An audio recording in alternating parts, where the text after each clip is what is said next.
I call the regular monthly board meeting of March 24th to order. Secretary, please call the roll. Director Carr? Aye. Director Garcia? Present. I caught it, Director Carr. Director Gokul Gandhi? Present. Director Herndon? Present. Director Leonard? Present. Director O'Halloran? Here. Director Simpson? Present. Vice President Taylor? In attendance? And President Peterson? Present. You have 9 board members present. The chair will now ask the secretary to lead us in the recitation of the Pledge of Allegiance. The chair invites the board members and those in attendance who wish to participate to do so, and asks those who do not wish to participate, please remain silent during the recitation.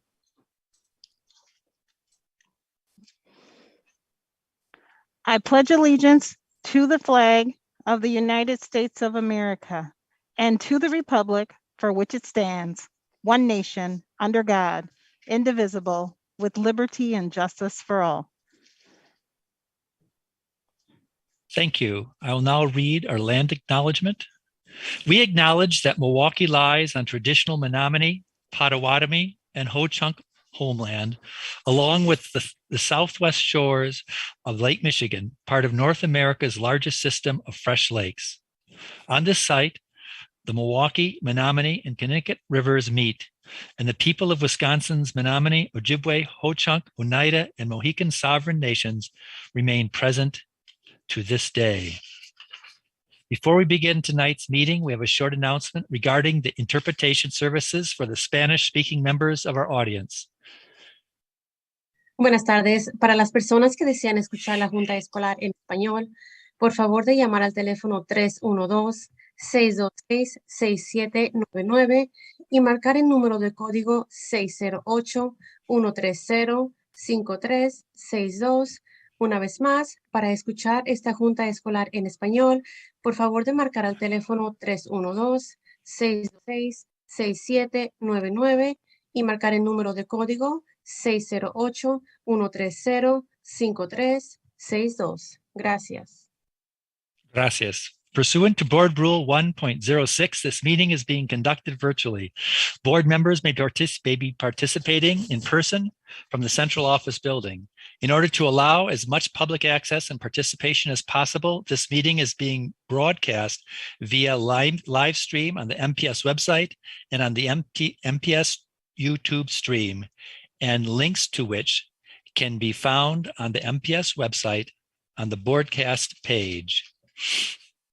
Before we move to our agenda, the chair will ask that we share in a moment of silence to commemorate the passing of the following members of the MPS community. Gwendolyn Anderson, a retired paraprofessional from Honey Creek School. Barbara Deem, a retired paraprofessional from Kluge Elementary. Dennis Diaz, a retired school engineer, Hamilton High School. Jasmine Hamilton, a student at Washington High School. Mark Johnson, a retired teacher from Fernwood Montessori. Ernest Mitchell, a retired building laborer with the district. Shirley Sobosinski, a retired teacher from Vincent High School. The board also wishes to acknowledge the passing of Margaret Farrow, Wisconsin's first female lieutenant governor, the passing of Milwaukee philanthropist Michael Cudahy, and the passing of Madam Secretary Madeleine Albright, the first woman to serve U.S. Secretary of State. Please, a moment of silence.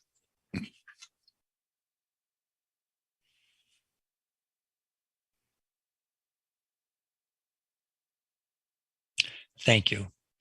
Now, in honor of Women's Month, we celebrate our Vice President of the Board, Sequana Taylor. Vice President Taylor is being honored for her impact in bringing about positive changes to her community through business and educational development, human capital development, and relevant policy development. On March 26, 2022, the TIUA School of Business, through the affiliation of Trinity International University of Ambassadors, is set to bestow upon Vice President Taylor an honorary doctorate of philosophy in the field of entrepreneurship and business administration. At this time, please join me in applause for our very own Vice President of the Milwaukee Board of School Directors, Dr. Sequana Taylor.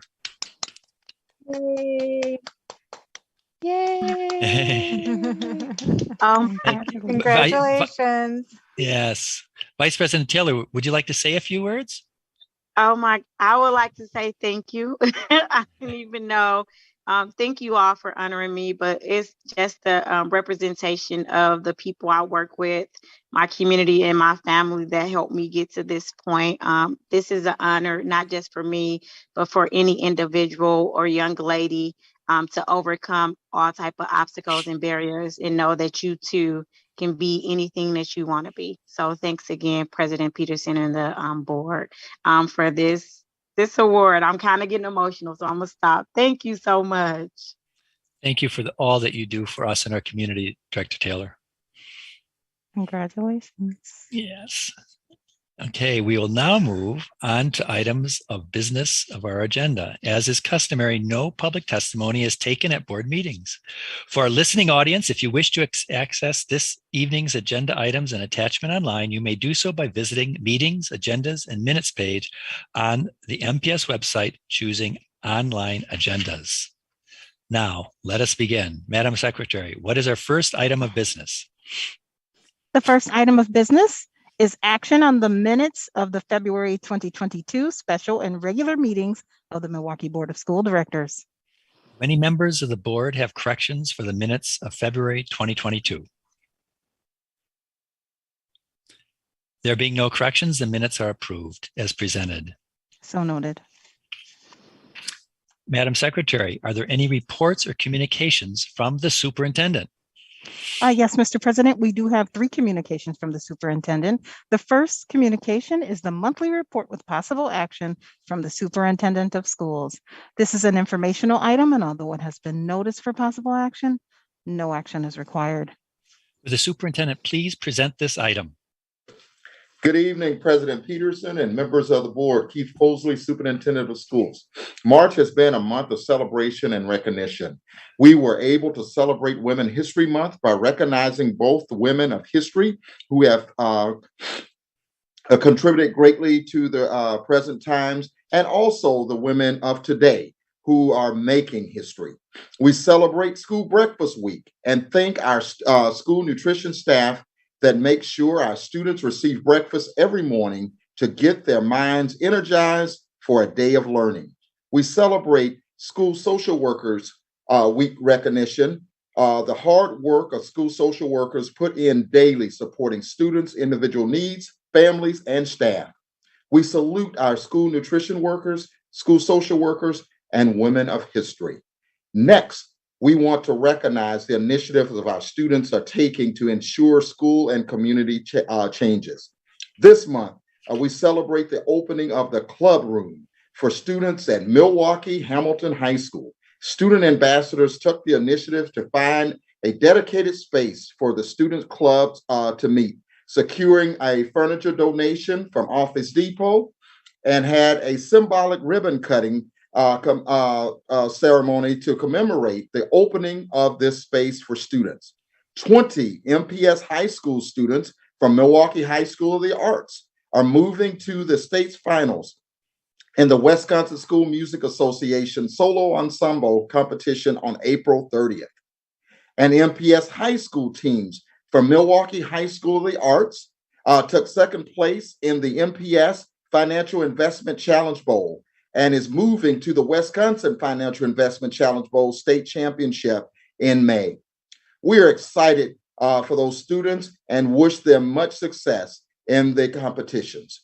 We also are always looking for qualified staff to come work with us. But this month we had a special job fair. This month we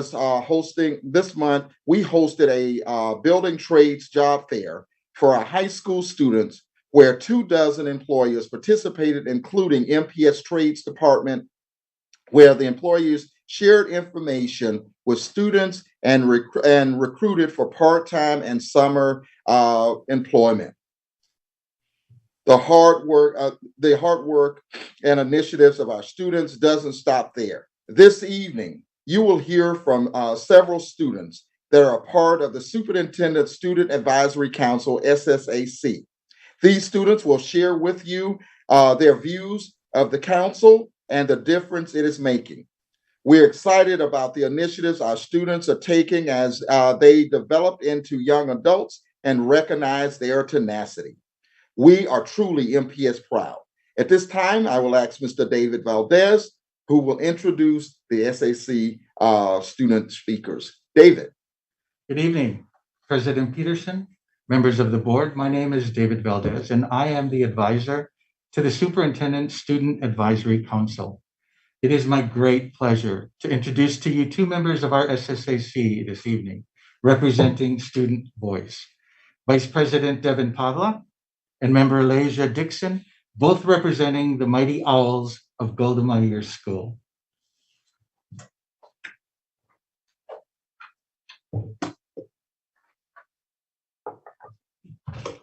Good evening, President Peterson, members of the board. I'm Devin Pavlov, representing Golda Meir School, and I'm a senior. The SSAC membership is comprised of 45 students from 18 different high schools throughout the district. We're a diverse group of students who seek to represent student voice before Dr. Posley and the board. Our mission is to improve bilateral communication between students and school leaders, and we hope to provide a student perspective on the issues that this board regularly considers. Tonight, we will share with you some of our goals for the 2021-2022 school year. Before we begin, I would like to read a message from our outgoing president, Max Kiekhofer, who is unable to make it tonight. Max would like to thank you all for prioritizing communication between the school board and the SSAC. As a member for the past 3 years, he has learned the importance of good communication and strong leadership. He's also a proud member of Reagan's Hope Squad, a program he and the SSAC believe would benefit all MPS high schools to implement as an additional tool to fight the mental health epidemic our students are currently facing. Max would like to thank you for keeping the mental health of our students as a priority. He's grateful for the opportunities provided by the SSAC and will be forever grateful for how it has molded him into the leader he is today. I'll now turn things over to Elijah Dixon, who will present some of the goals we aimed for this school year. President Peterson and members of the board, good evening. My name is Elijah Dixon, and I'm a senior also representing the Mighty Owls of Golda Meir High School. At this time, Devin and I would like to share some of our objectives and highlights from this school year. One of the first is communicating with the superintendent and sharing with him what is happening in our schools, developing plans for after graduation and keeping up with applications and scholarship opportunities. We've also communicated ideas and experiences with one another about how to be successful students during and after virtual learning. Some of our ideas from school have been communicated to other schools through the SSAC on how to make the transition back to in-person learning as seamless as possible. Some of our accomplishments have been having great and inspiring guests, ranging from members of central office leadership to, having opportunities to have roundtable discussions with college and career counselors, as well as participating in conversations with MPS alumni. And of course, meeting with Dr. Posley at every monthly meeting, including the new superintendent luncheons at Riverside, Golda Meir, and Marshall High School. As a council, we've also discussed how we can communicate better among all high schools in the district. We are currently pitching an amended communication model to all high schools. And then one of the highlights from this year has been the addition to the superintendent's SSAC luncheons. Dr. Posley has offered to meet with students on their campus during lunch hour to simply have conversations with them about their concerns. The SSAC members host the events and select 10 to 12 of their peers to sit at the table, break bread, and chat. The event provides an opportunity for Dr. Posley to feel the pulse of each school that he visits. And then Devin will explain some of our goals. So in addition to what we already shared earlier, some of our goals have been really expanding this Hope Squad program, implementing more mental health resources throughout MPS, helping improve school culture and teacher retention. How do we create good student-teacher relationships and excellent MPS staff? engaging student discipline committees, these student discipline committee equity groups. How do we get these SDC voices heard beyond the Office of Civil Rights and truly into the hands of the district? And how can we be more effective at communicating with all schools and high school students in the district? So thank you so much for your time this evening. This concludes our presentation. Thank you, President Peterson and members of the board. This concludes my report. Members of the board, do we have any questions or comments that you would like to make?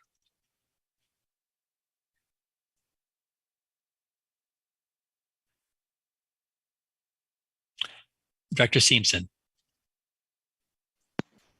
Thank you, President Peterson. Thank you to the students who presented tonight. It's always very interesting to hear your perspective, and I just applaud the work that you're doing, and thank you so much for being that voice that represents the students in our district. And I want to thank you too. I have one question, which is, could you give us a little more information about the Hope Squad that you referred to? I read a little bit about it in national news, but I'd like to hear from you. President Peterson, members of the board, to be entirely honest, the Hope Squad is not quite my initiative. That was mostly the work of President Max Kiekhofer. From what I understand, it's a student-to-student support program by which the students are collected to help create a stronger, more positive school culture around mental health resources. So from what I understand, that is what that is. Okay, thank you very much. Any other comment from board members? Okay, Madam Secretary, what is our next item? Our next communication is a follow-up report on Resolution 2122R-008, development of a strategic plan. This is an informational item, and although it has been noticed for possible action, no action is required. Would the secretary please present this item? Or the superintendent, excuse me, present this item. My mistake. President Peterson and members of the board, this evening we will provide a follow-up on Resolution 2122R-003, developing of the strategic plan. Dr. Mel Stewart is joining me this evening to report out on the progress on this item. And following her report out, we'll be more than happy to answer any questions that you may have. Dr. Stewart. Very good. Good evening, Director Peterson, members of the board. Resolution 2122-R-008 was approved by the Board of Directors in October of 2021, and it outlines strategic planning for the school district. An initial team met to discuss the plan in November, and since then we have decided to use the Baldrige Excellence Framework to guide the process. Baldrige is an internationally recognized framework from the National Institute of Standards and Technology that is used in many business sectors, including education. Baldrige provides organizations just that, a framework to improve their organization's performance and get sustainable results. This framework will help us to focus on strategy-driven performance, achieve customer and workforce engagement, and improve governance. The framework promotes ethics, societal responsibilities, competitiveness, and long-term organizational sustainability. The process will focus on results in all areas of the organization, organizational and personal learning and knowledge sharing. This is all done with a foundation of core values and concepts. You have received your own copy of the framework, and as you look through, you will find that we will begin with an organizational profile to help provide context, insights into key internal and external factors that shape our district environment. Once this profile is completed, we will begin to go deeper into the key areas of leadership, strategy, our customers, our workforce, operation, and of course, results. The first set of criteria is the leadership triad, and this is how does our senior leadership lead the organization and how our stakeholders perceive this leadership. Also, how the district is governed and how the district makes societal contributions.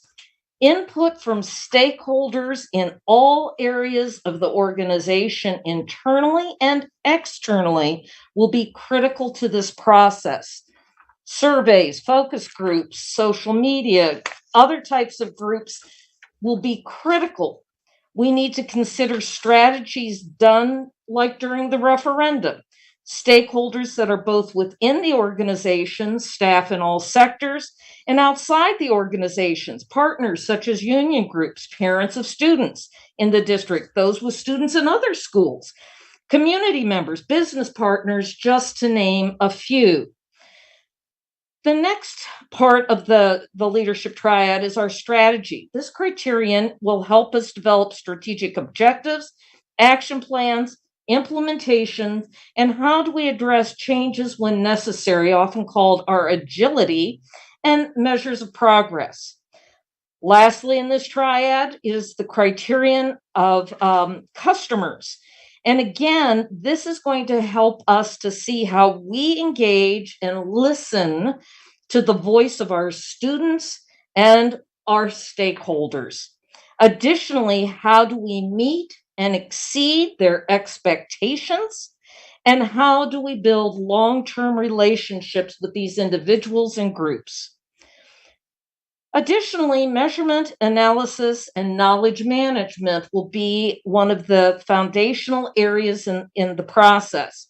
The process is based on the critical need to use measurement, analysis, and knowledge management to have effective management that is fact-based, knowledge-driven, creating agile systems for improving performance and competitiveness. The final triad is results. The results triad includes our workforce focused processes, key operational processes, and the results that all of these areas yield. Our workforce is how we assess our workforce capability and capacity needs. How do we build an environment that is conducive to high performance? And also how we engage, manage, and develop all sectors of our workforce to maximize their full potential to meet the needs of the district. Operations criterion will have us determine how we design, improve, and how innovative are we with our educational programs and services, as well as our work processes.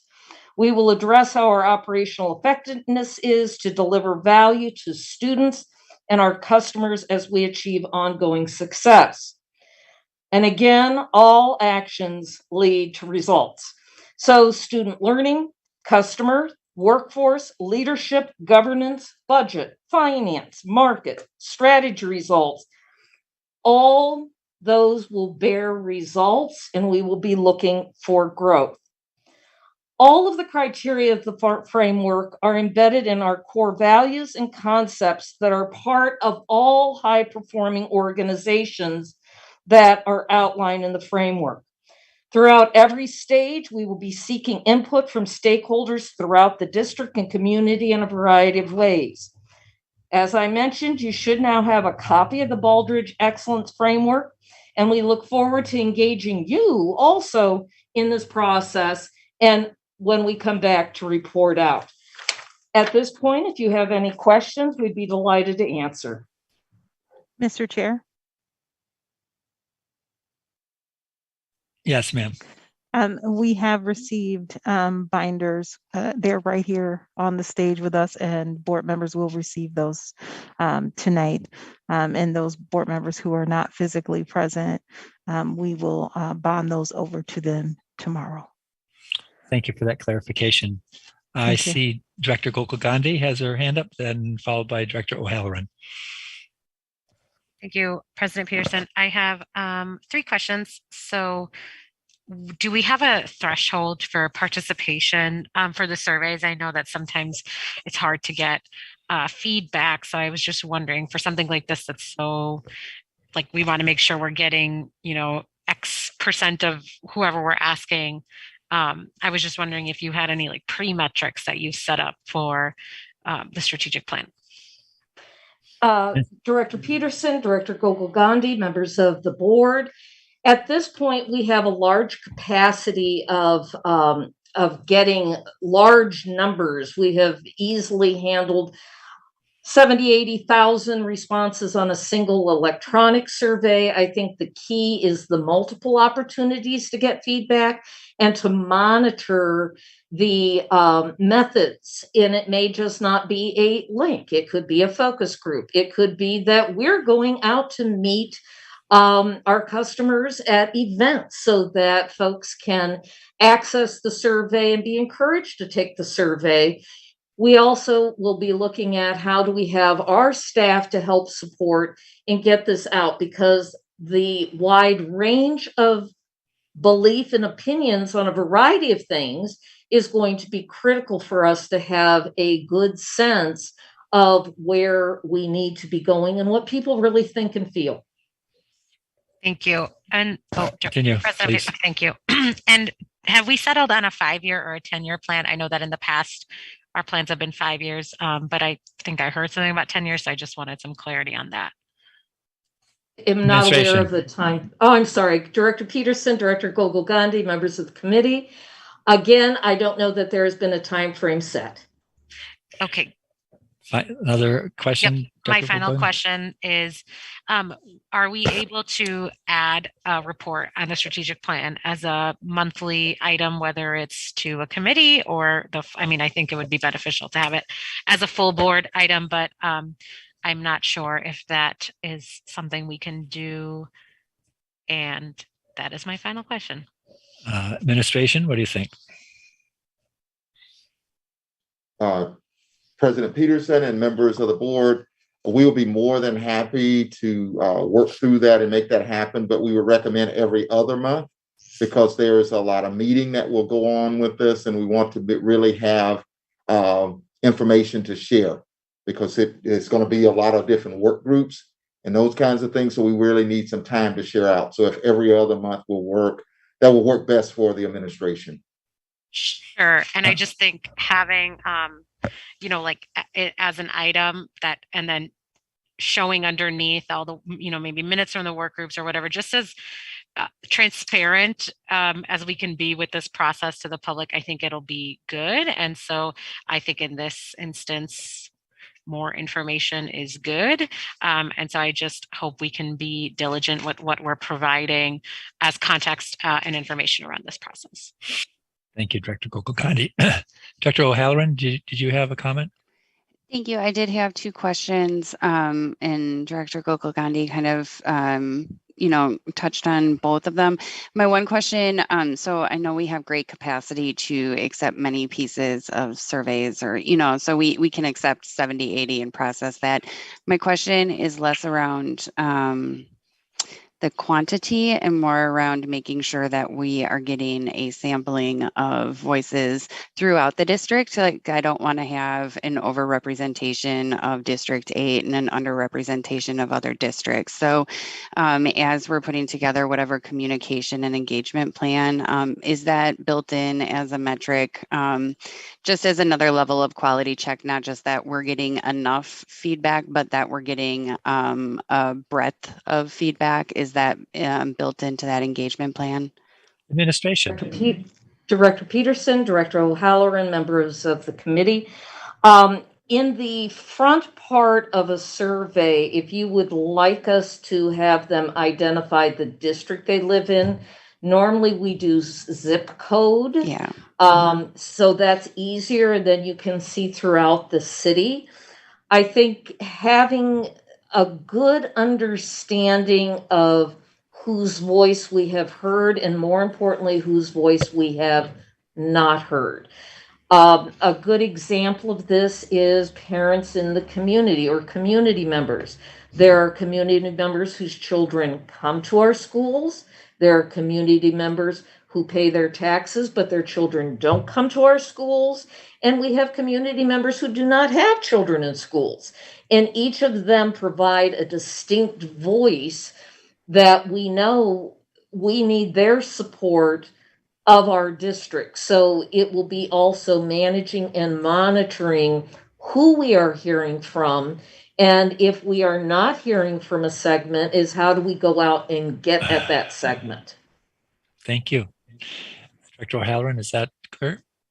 Yes, that's perfectly clear. And to just to go back, I'm fine with zip code. I just wanted to make sure that we weren't overrepresenting any one particular voice or group. So thank you for that. I think zip code would suffice. And then when we talk about every other month reportings, I just was my other question was more around the timeline, just when surveys or when we think that next step is going to happen, recognizing that perhaps all of this information is in the binder and I haven't laid my eyes on it yet. So I apologize if you've provided this information and I should already know that. So just if you could touch on what the next steps are timing wise. Administration. Director Peterson, Director O'Halloran, members of the committee, we have begun meeting. Our first step, as I mentioned earlier in my overview, and when you look at your document, we are starting with the organizational profile. So as you look in there, and that's just kind of, if you want to liken that to our beginning needs assessment. But I think as you look at the document and you will see each of these segments, you will find it is all based on questions. And from that is where the surveys will be coming from, because we need to be able to answer those questions, not a small group of people, but a large group of people. So we are beginning to get the organizational profile together. We will share that with you. And then we'll be working in the groups to begin the deep work that you will see when you look through the documents. Thank you. Director Leonard. Sorry. Just a ballpark answer for me on how long do you think this whole process will take? This is a major undertaking, and it will probably be a more fluid process than actually having an end date. But out of curiosity, how long do you think it will take? Administration. Director Peterson, Director Leonard, it's an excellent question, but this is not a short-term process. I believe that in the resolution, the timeline asked us to bring back a plan in July of 23. And I think having the updates along the way will be better able to measure our process and progress. And I hope you will all be very engaged in the process and will be able to know what we're doing and where we're at along the way. But this is not a short-term process to really do this and do this well. Thank you. Director Gokul Gandhi. Thank you, President Peterson. Would you be able to bring back in May, at least to start, a calendar of events and maybe goals? Like in January, we are going to do these two things, and this is the ultimate goal of the strategic plan. You know, I think it would be helpful to see a timeline of what milestones we are expecting, so that not only do we know, but then we can tell the public, listen, in March or whatever, in August, we're going to be asking you to complete the survey, or we will be doing listening sessions. I just think having that, and you know, if we don't meet them specifically, everyone all the time, I think that's fine, but at least having an idea of what activities are going to be happening every month keeps us on track and keeps us accountable to completing the plan. Administration. Okay. Oh, Director Peterson, Director Gokul Gandhi, yes, we would be delighted to flesh something out. Thank you. Director Garcia. Thank you, Director Peterson. My question is in regards to the item around the transparency information sharing, and it brings me back to the process of redistricting that we just completed and how we dedicated like a landing page on our website that had information about that. Do we have plans around, I don't know, whether it's like the timelines, whether it's like the core values that we're measuring, just more informational pieces that can be shared out as a, first of all, as a way to share information, but most importantly, as a place to house information for, you know, the public to access. Thank you. Administration. Director Peterson, Director Garcia, The use of media, social media, the website will be important to not only update individuals, but also for them to be aware when they are able to be a participant. So I think that we will need to not only be transparent and share where we're at.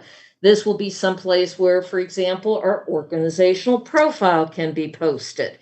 Then we can be talking about, when surveys are coming up, or we're needing focus groups, or we're needing particular sectors. So I think we can develop something simple, but something that is accessible for us to go and I'm thinking once we have our organizational profile done, then that can be kind of like our splash out. Thank you. Any other comment from the board members? Seeing none, Madam Secretary, what's the next communication? The next communication is the report with possible action regarding the COVID-19 health and safety protocols. This is an informational item, and although it has been noticed for possible action, no action is required. The superintendent, please present this item. President Peterson and members of the board, this evening we will report out on our current COVID-19 protocols and share recommendations with the board on our next steps as relates to continued health and safety protocols. I have Adrian Maddalini, who's here with me this evening to share some information, along with the team from the district to share this information. After which, we'll be more than happy to answer any questions that you may have. Adrian. Thank you, Dr. Posley. President Peterson, members of the board, Major Maddaleni, Chief Human Resources Officer. Tonight, I'm here to provide an update with regard to COVID testing as requested at the February 10th special board meeting. Specifically, I will be sharing information regarding our efforts to increase vaccinations and vaccination awareness, strategies to increase testing consent among students, and our efforts to provide additional COVID-19 testing for students and staff. Since the special board meeting on February 10th, we have continued to partner with the Milwaukee Health Department to run vaccine clinics targeting MPS students and families. Our most recent round of vaccine clinics concluded at the end of last month.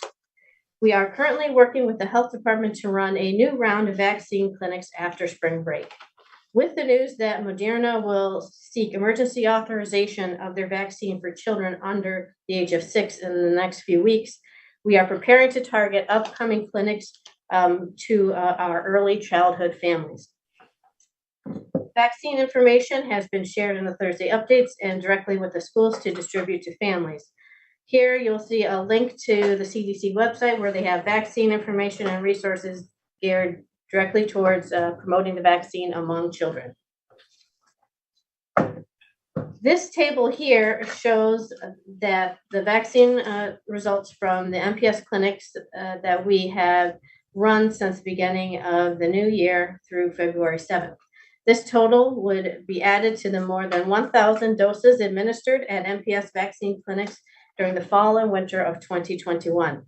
Additional vaccine clinics were held throughout February, but those numbers have not been provided to us as of yet. As part of our efforts to increase testing consents among students, we have revamped the form and resubmitted to all families. The form has been revised to gather information on the parent or guardian's desire for their child to be tested. In other words, we wanted families to document whether they will opt in or opt out of testing.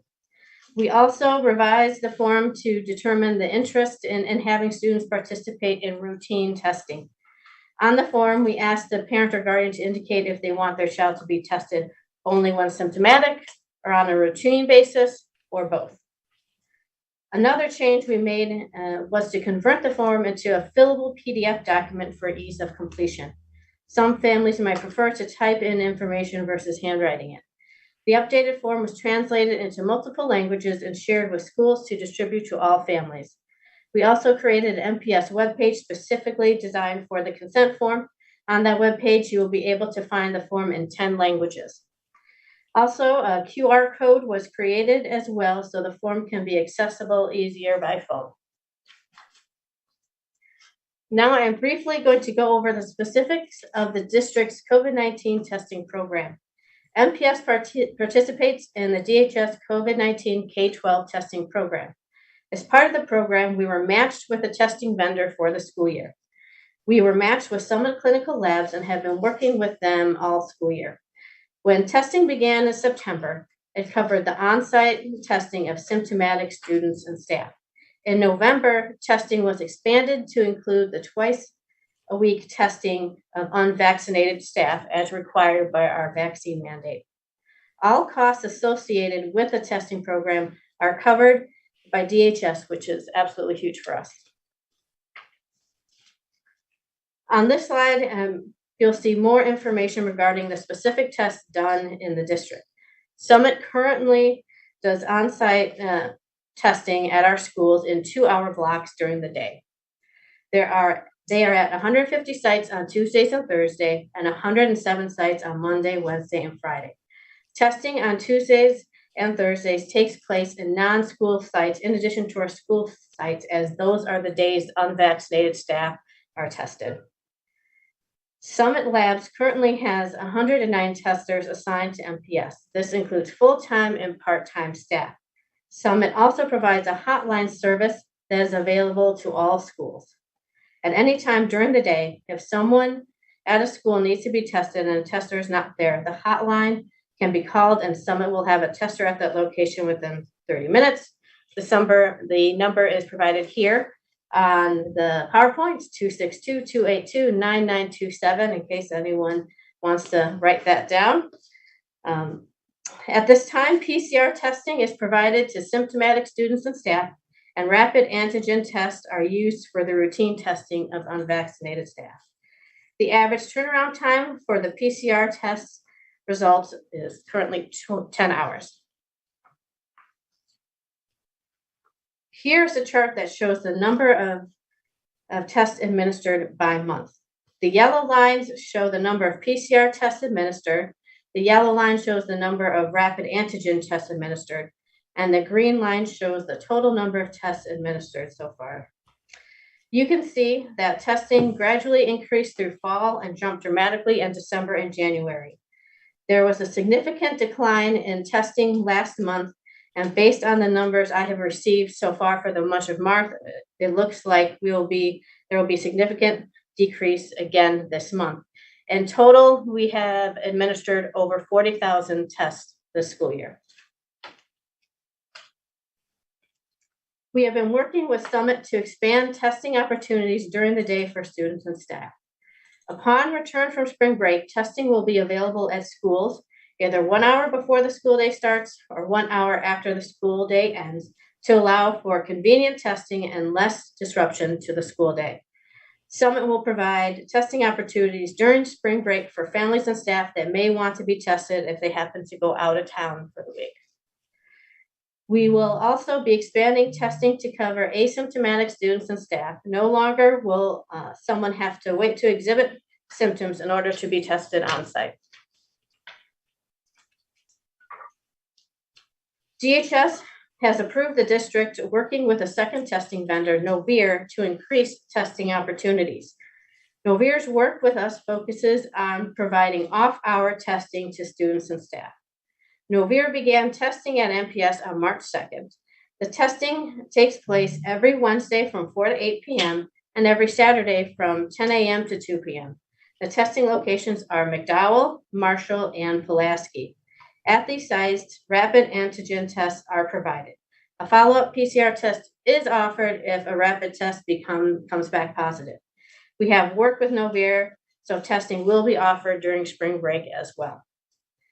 Communication of these additional testing opportunities has been shared through Thursday updates, text messages, and social media.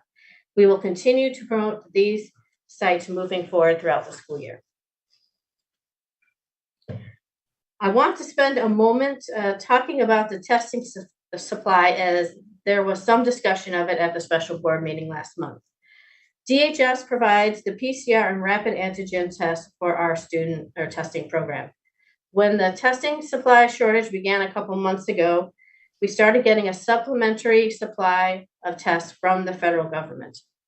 Now there's no longer a nationwide shortage of testing supply. DHS has contracted with a second vendor, iHealth, for test kits. MPS continues to receive a federal allotment of Binax Now antigen test kits as well. We are one of 12 districts or schools in the state that were selected to receive the supplementary supply of tests from the federal government. The allotments are delivered directly to us, and we have the ability to increase the number of tests sent to us as needed. We have more than enough test kits available to handle an increased demand in testing. Now, at this time, I'm going to turn it back over to Dr. Postman. Thank you, Adria. Mask recommendations. You know, we are wearing face masks is currently required in all MPS buildings. The administration recommends moving to mask optional policy effective April 18th of 2022. As long as the current case burden of positive test rate are in yellow. But if the case burden test positivity rate moves substantially transmission to orange, the district will revert back to mandatory mask policy. Through this process, we're going to test will remain in place. We will have, Adria just talked about the number of different options we have for testing. We will have robust testing in place. We will continue to supply KN95 and N95 face masks will be maintained in all of our schools. So if there's any need for those masks for any optional person that wants to still wear the mask, they can. And also what we will be looking at is looking at the data on a daily basis, looking at clusters that may form in schools. And if we run into a situation where there's clusters, we may also then revert back to the mask policy as well to make sure that we can control those clusters and control the virus. So with that said, that completes our presentation, and we're prepared for any questions that you may have at this time. Very good. Thank you very much, administration. Does the board wish to make any comments?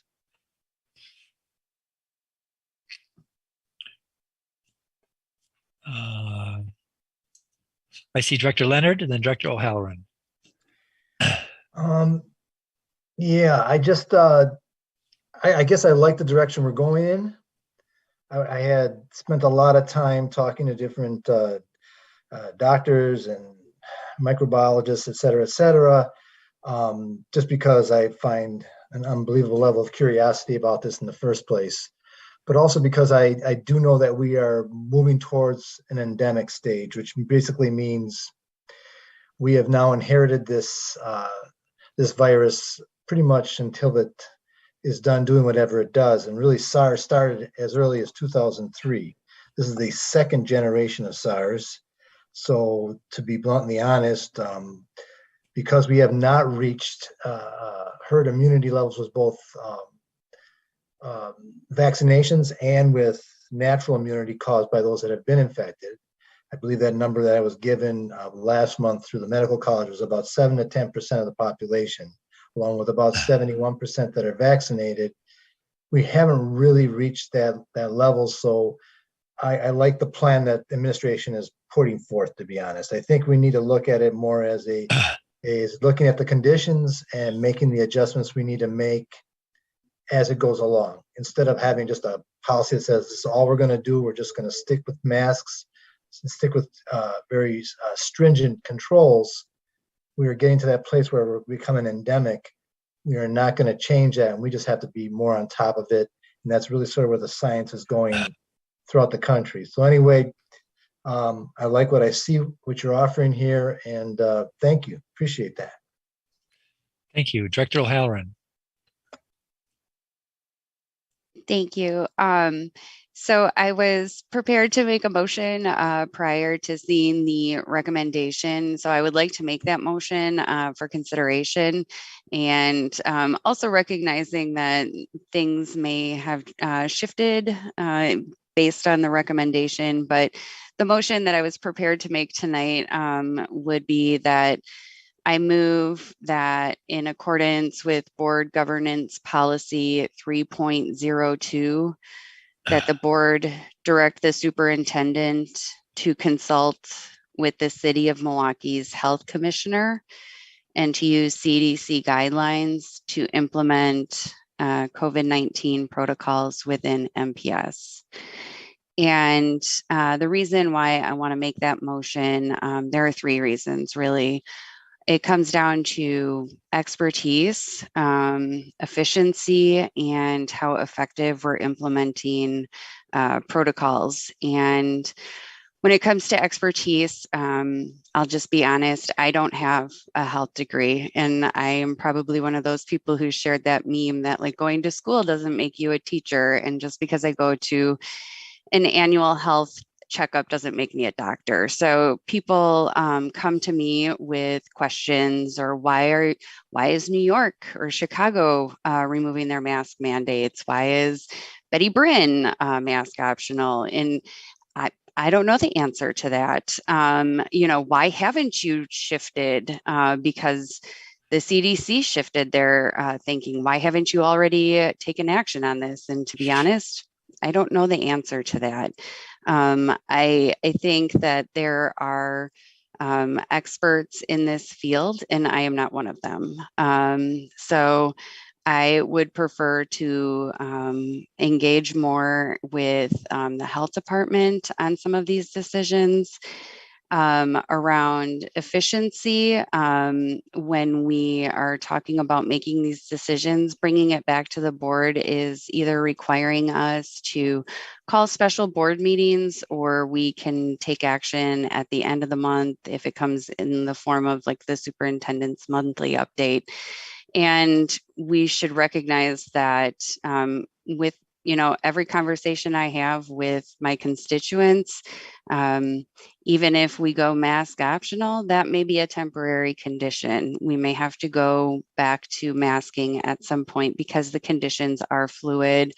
And I think empowering administration to make these decisions in consultation with the health department would make it more efficient. And then finally, I have questions around how effectively we're implementing some of these strategies. So there just seems to be some gaps. Like I had asked about the tours for prospective families and at the last board meeting, and I was told that we aren't engaging in normal practices as far as tours, and for district that we need to be doing everything in our power around enrollment. I don't know why we would set up our own hurdles. So there's just questions where I think we have goals and some there's a gap between that and then how we're actually implementing some of these or parent teacher conferences. Why a parent who wants to walk into their own child's room and just see their kindergarten room, why we're preventing that from happening. I also have just one more example around the plexiglass barriers, for example. So at a meeting, Dr. Posley said that it was the plexiglass barriers were at the teacher's discretion. And then I had just a couple of weeks later, a parent reach out to me and say their principal was told that they had to use them even though the families wanted to do away with it. And then, so I was told, okay, that I resolved that, right? Communication was supposed to go out to all of the principals. And just like this last week, I was visiting a school and I walked into a room and I'm like, oh, so just kind of engaging conversation. So do you feel like you still need the plexiglass barriers? And the teacher said, no, I don't think we can take them down. And I said, oh, okay, well, I think you can. I've been told at a meeting that you can. And he was like, I work with clay in this room. So actually having these barriers makes it much harder to clean. So we would prefer to have them optional. So I just feel like, and I don't know if that's because decisions are coming back through the board where that disconnect is, but for me, it comes down to expertise, efficiency of decision making, and how effectively we're implementing any protocols. And so I gotta cut you off there. I hear you have a motion, and I also hear that you have a series of other questions. Okay, but right now there's a motion on the floor, and we need a second if we're going to continue. And the motion is basically, if I'm going to try to summarize it, allowing the administration to, under guidance from the CDC and the health department, make decisions and not all around the protocol, and not coming back to the board for approval of every different decision. Obviously, there'll be reports and so on and so forth, but the administration would have that power. So is there a second for that motion? Is any, I see some hands up, but I don't know if that's for the purpose of seconding. I'll start with Director Garcia. I second the motion. Oh, okay. Director Gokul Gandhi seconds the motion. So I want to focus the discussion on the motion. Now, once that, if we pass or vote down the motion, we can then bring up other issues that have to do with COVID and policy. But I want to focus on whether or not we as a board want to make that shift in terms of the administration. So please keep your hand up if you want to comment on that. Director Herndon.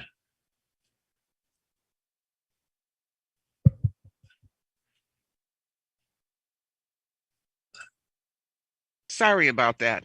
No worries. Initially, I raised my hand to discuss the policy in general, but in terms of Director O'Halloran's motion, I agree with that because timeliness is everything. And we're headed to the end of the school year in a couple months. And I agree that we do need to be more responsive and respond quicker. So I agree with it. Okay, thank you. Director Simpson. Thank you. So a possible friendly amendment. I would also like to ask if we could add that the MTA be consulted through these, as we are working with the CDC, because, I'm sorry, the local health department, only because, those are the boots on the ground. They have eyes on what the reality is, what it's looking like in classrooms in terms of, you brought up a number of things, visitors, masking, how many kids are sick, what the sick rooms look like. I just think it might be wise to have them in on those conversations before decisions are made. So just wondering if that would be if you would accept that as a friendly amendment. Director O'Halloran? Sure. Director Gokul Gandhi, your seconder? Sure. Okay. Anything else, Director Simpson? It has been accepted.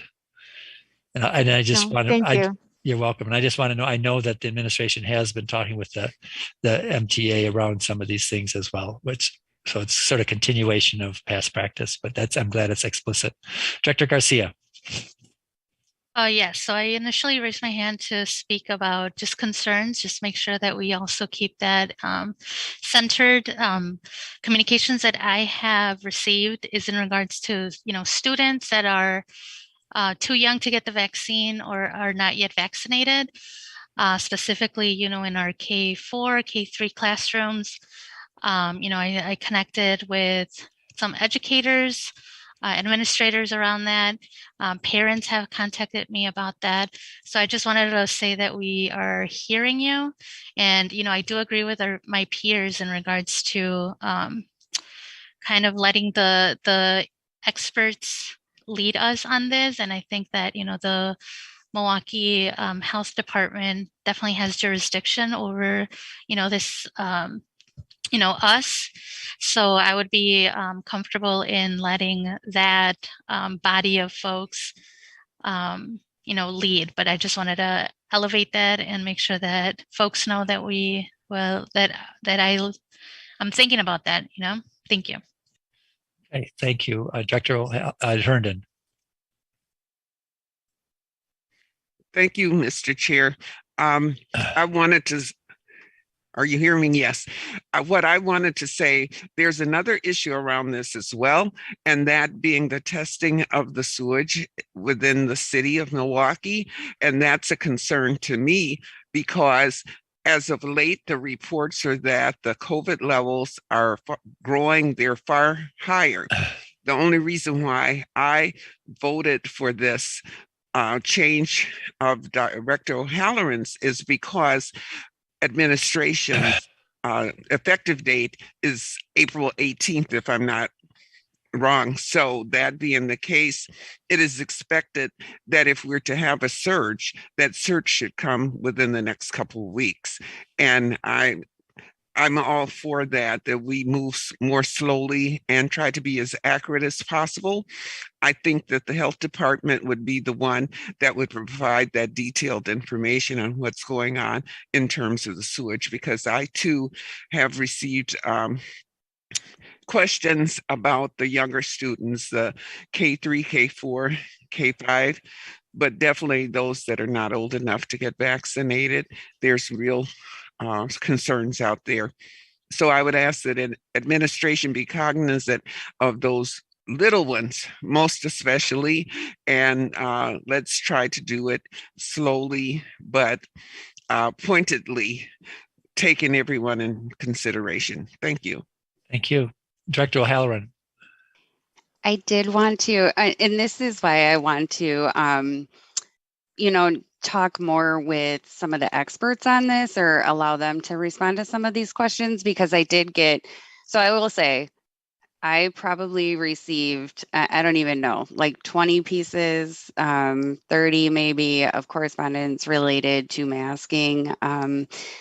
Only one of them was in favor of continuing masks. And I tried to have like really frank conversations with people where I was at. But I did just today get 2 more people who were concerned, and one brought up the wastewater issue. And so the reason why I want to involve more of the experts on this is because then I was on Twitter. I was at my dad's doctor appointment today, and I'm just on Twitter, and I saw Dr. Ben Weston posted yesterday.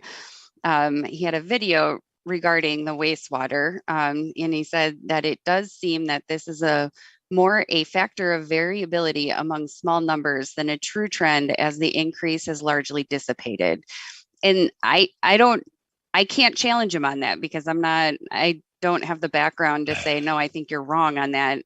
So I'm going to, I think the experts should be the ones responding to this, and they are doing the monitoring. So things like that, where I know that those are concerns. I see them too, but then I see something like that, and I feel like maybe I'm not as informed on this issue as I should be. And I would prefer to allow the voice of experts lead that discussion. Right. Okay, Director Carr.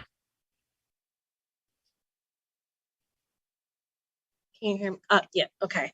I just asked that the ASC community be included in the survey as well, or in this process as well. That's all. Okay. We can make that into a friendly amendment if you'd like, Director Carr. It looks like Director O'Halloran's fine with that, and Director Gokul is as well. Thank you very much. Okay, any other comment on the motion? Director Gokul or Director Simpson? Or is that Gokul? I'm sorry. I'd like to call the question. Okay, is there objection to calling the question? Seeing no objection, we'll take a vote, please, Madam Secretary, on this motion. We will then continue the conversation if other people have concerns or questions about the policies overall. President Peterson, it looks as if the administration has their hand raised. I think we should let them talk. Administration, please. President Peterson and members of the board, we will be more than happy to talk after if you want to, but I can go now if you want me to. I'm good. I will, since I have the floor. I just want to share with you that these decisions are just not made just out of the sky. We meet on an ongoing basis with the Department of Health, with the Milwaukee Health Department. We just did a briefing last week with both parties over at North Division. We meet on an ongoing, we were meeting at one time every week. Now it's every 2 weeks that we're sitting down with the city to walk through everything that's happening. We also are meeting on every Thursday with the Council of Great City Schools, where these things are are brought forward. As far as tours in schools, all of our schools are open. All of our schools are totally open for anyone that wants to go there. We just have limited the number of individuals going in at one time. We are talking about, as a team, a soft opening, medium opening of a number of individuals being in at one time. We're trying to make sure that we can control this virus and not have everyone rushing in on at the same time from various perspectives. And as far as parents and have an opportunity to see classrooms, we give any student or any parent an opportunity to go to classrooms. Parent-teacher conferences was optional. You could do it virtual, or you could come in, go in the classroom, meet with the teacher. There was a choice of the parent. So that parent made that particular choice around that. But the idea, even when we meet with the city, we meet with the county, we meet with the Council of Great City Schools. Not all of our schools one size fit all, where we have large concentrations of students in one location. So there are times that we have to stage things out to make sure that we're looking for outbreak, making sure when we're looking at the wastewaters and those kinds of things, we've been looking at that same thing. That's the reason we push that date out, because we know that staff and students are going on spring break next week. We want to make sure that we have the 2 weeks following behind that to make sure if there's an outbreak, we'll be made aware. We know about it because we can watch those numbers. And the same thing here at the Central Administration Building, the same kind of thing. It's a scheduled time. Anybody that want to come in can. We are doing the same thing as well as far as a soft opening to everyone, but we will tally the number of individuals entering. So I just want to make it clear that by all means, we are listening to the experts. The educators here are not making those decisions in isolation alone, and we also have experts on our staff that's watching this every single day that are monitoring that when they are contact tracing as well as looking at our dashboard. Thank you. Thank you, Superintendent. Appreciate that update. Are there any other comments on the motion? Okay, Madam Secretary, please call the roll on the motion. Okay, I was just switching to gallery view so I could see anybody who had their hands up. Okay, all right. The motion, and please correct me if I didn't capture it all. The motion by Director O'Halloran, seconded by Director Gokul Gandhi, moves that in accordance with Board Governance Policy 3.02, that the board direct the superintendent to consult with the City of Milwaukee's Health Commissioner, MTEA, and ASC, and to use CDC guidelines to implement COVID-19 protocols within MPS. Is that yes. it? Okay. Yes. On the motion as read into the record, Director Carr. Aye. Director Garcia. Aye. Director Gokul Gandhi. Aye. Director Herndon. Aye. Director Leonard. Aye. Director O'Halloran. Aye. Director Simpson. Aye. Vice President Taylor. Aye. And President Peterson. Aye. That's 9 ayes. The motion passes. Okay, we will, if there are the other questions that we want to ask the administration regarding COVID, now would be the time to do so. Director Garcia.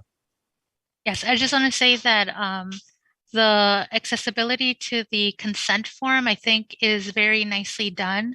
It's very easy to toggle between languages. So thank you for making that accessible and available in multiple languages. So I just wanted to bring that up for listening audience, that if you haven't not had the chance to check out the page on our website, it works nicely. The one thing that I did note in the QR code that was shared, it was disabled. So I don't know if you are aware of that or if that's something that's intentional right now until this form or QR code is shared with the public. But I just wanted to bring that to your attention, administration. Thank you. Administration, I'm sure you'll check that out. I'll go to Director Seamson. Thank you. So first, just thank you for the detailed report and updates on testing. I know that was something discussed last month, so I appreciate that, the work that was done in that.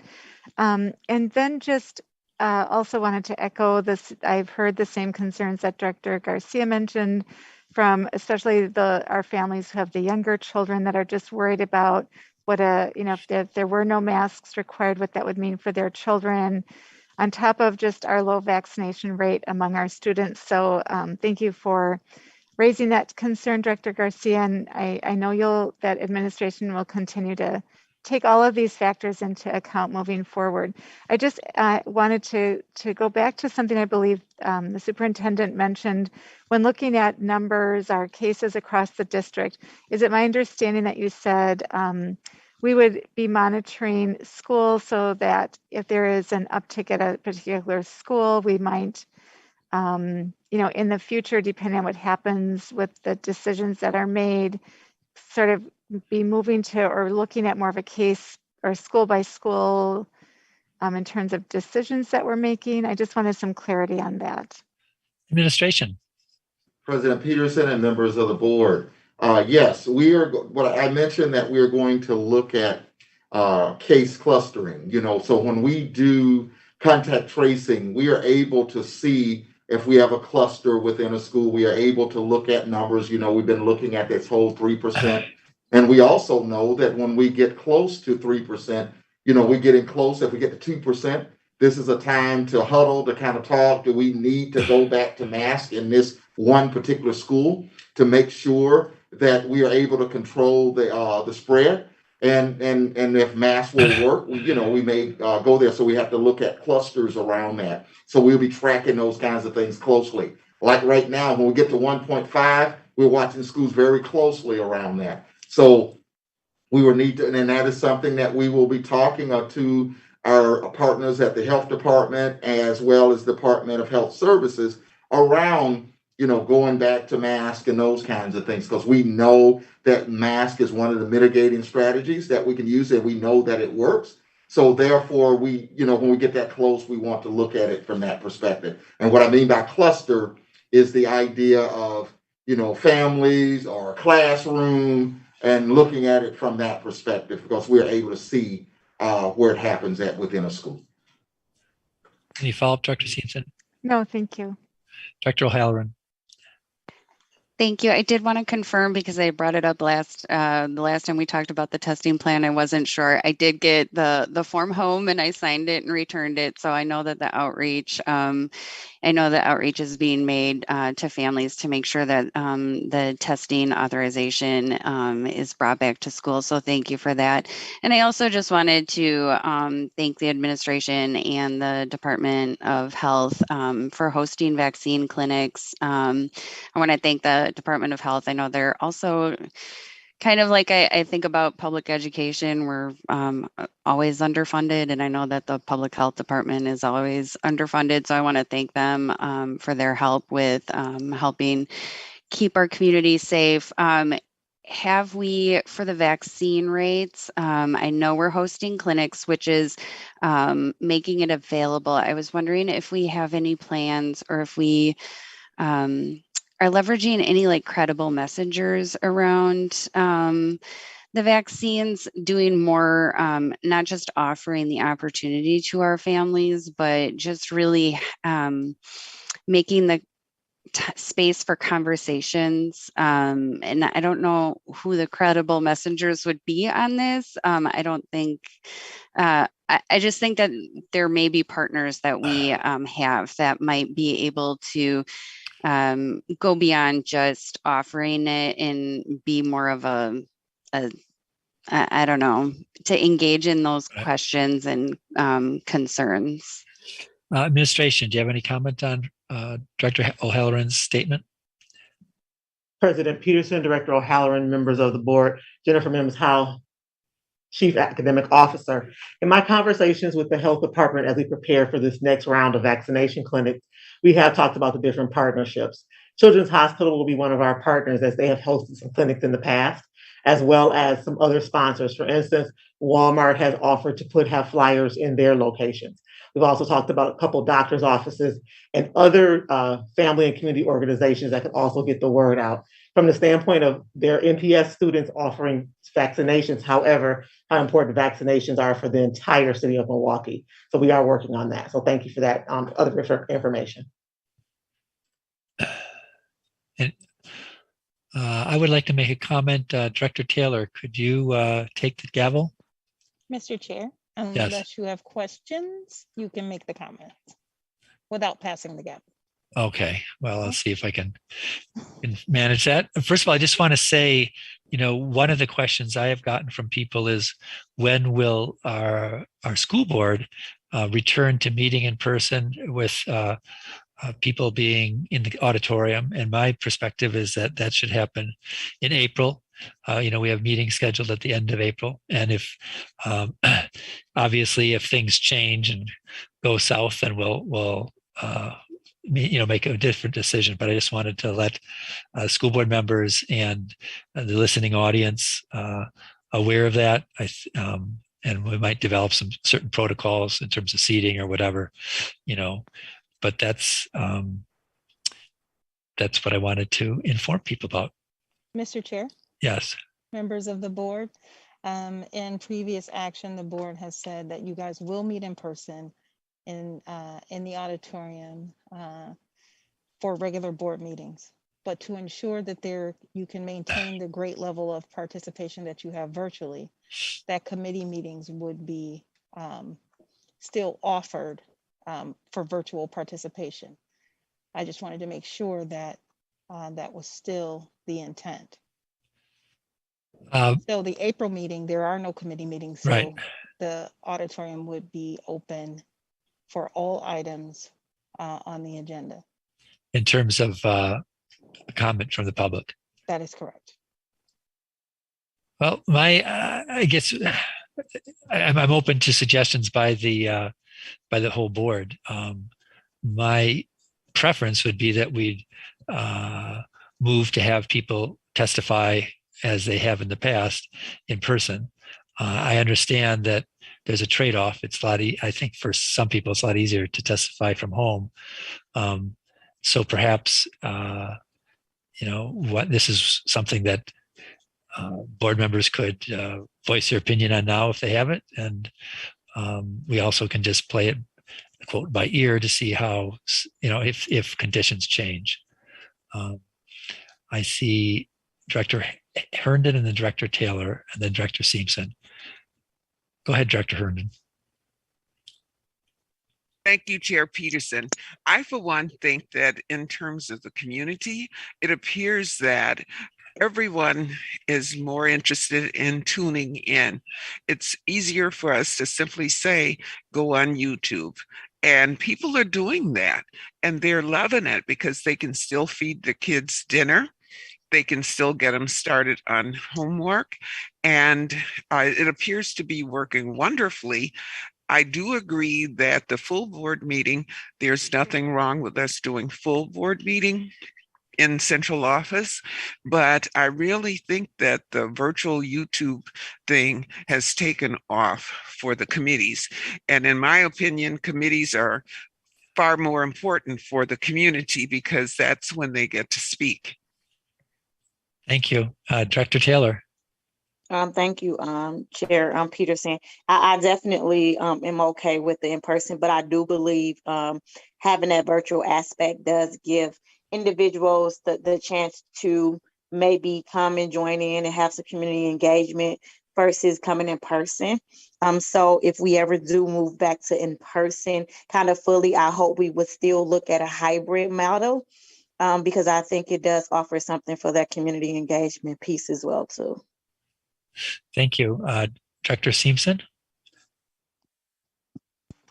My colleagues have already voiced kind of similar things that I was going to say, so I'll pass. Okay, and Director Mann, could you just comment on the feasibility of a hybrid model? Yes, Mr. Chair, members of the board. The current hybrid model is exactly what has been laid out, that regular board meetings would be held in person in the auditorium, and the committee meetings would offer the virtual option for participation, in that there is not current technology that allows you to do both during one meeting, right? It has to either be people can log in and participate, or people can be present and participate. There would not be an option for people to both log in and be present for you to host your meetings, as technology currently does not have that capability. Okay, Director O'Halloran.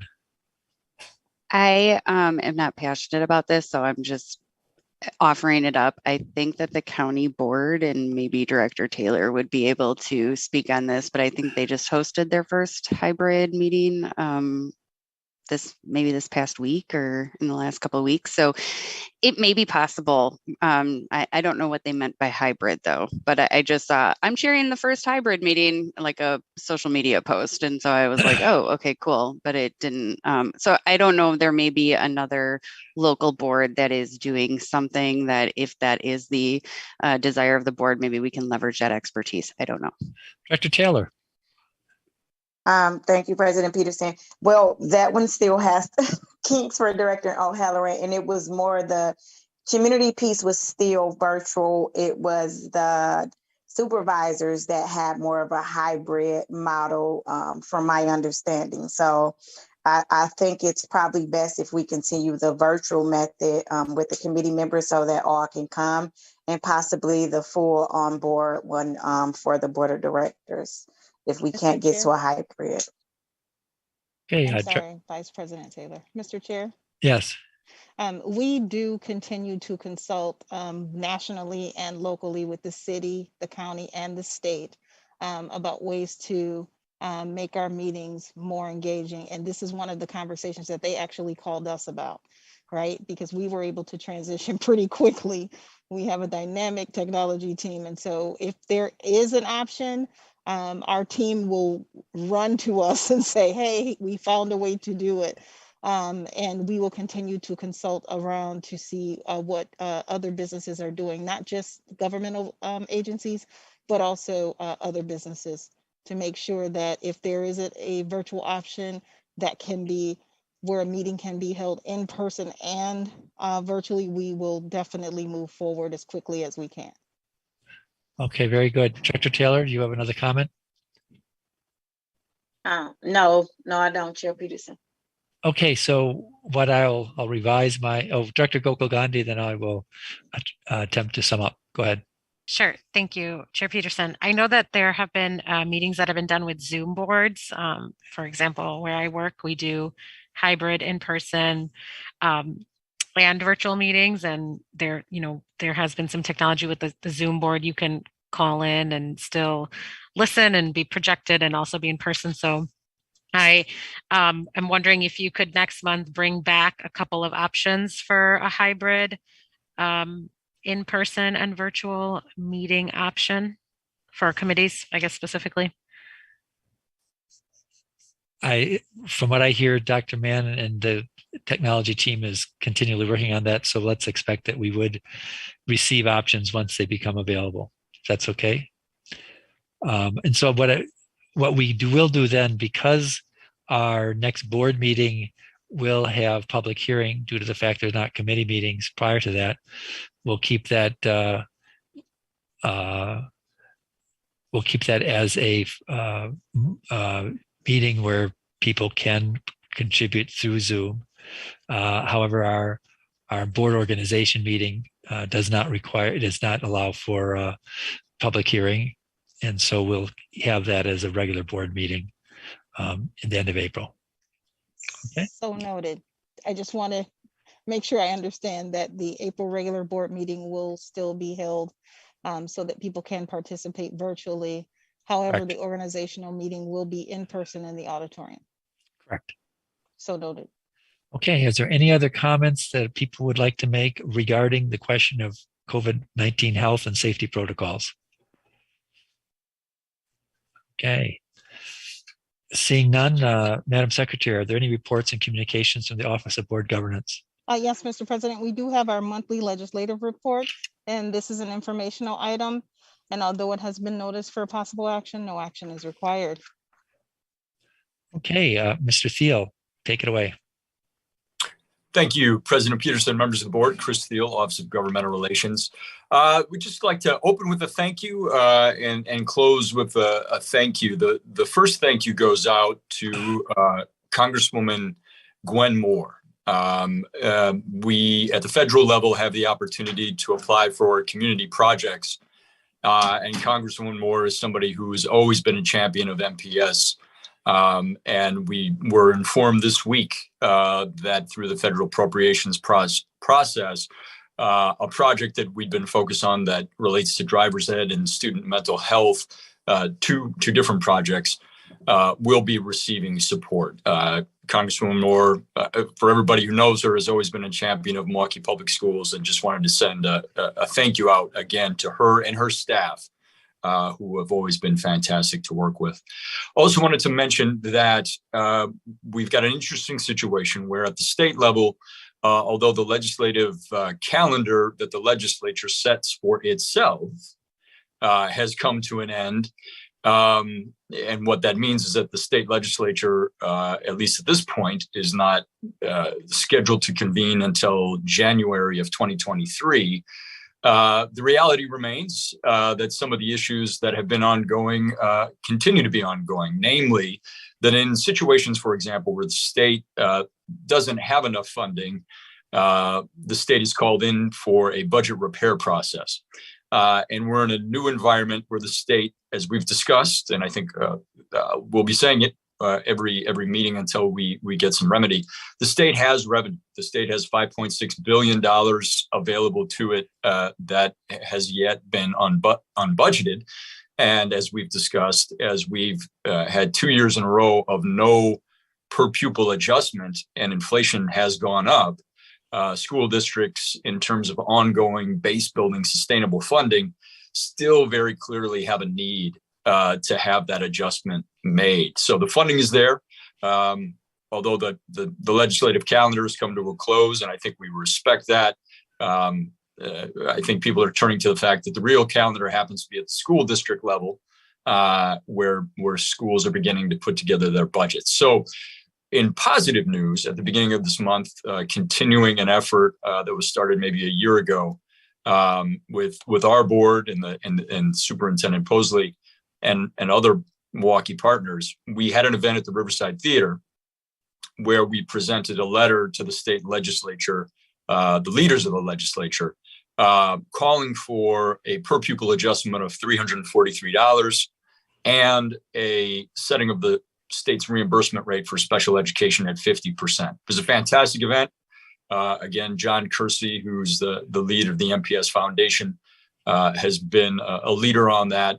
Business partners and others stepped forward to make that case. We will continue to do that work. We've met again this week to discuss the fact that this is new territory, but have, I think, refocused on the fact that the needs for students remain very real. And so it's worthy of everyone's time to keep pushing forward. So we will continue to do that. And I will continue to keep the board updated as we go along.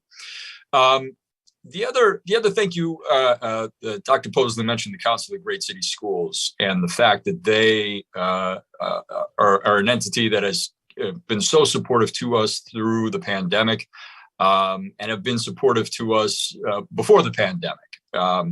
And one of the individuals with the council who has played a key role nationally and a key role in the lives of MPS students when it comes to some of the federal funding, well, not some of the federal funding that we've seen, efforts to improve funding for Title I and other areas, is the leader of their legislative area, Jeff Semmering. Jeff Semmering sent out his announcement of retirement this week, and is just one of those individuals who has helped MPS students over the years tremendously, and just wanted to make note of his contribution to our school district and students. So a thank you to Jeff.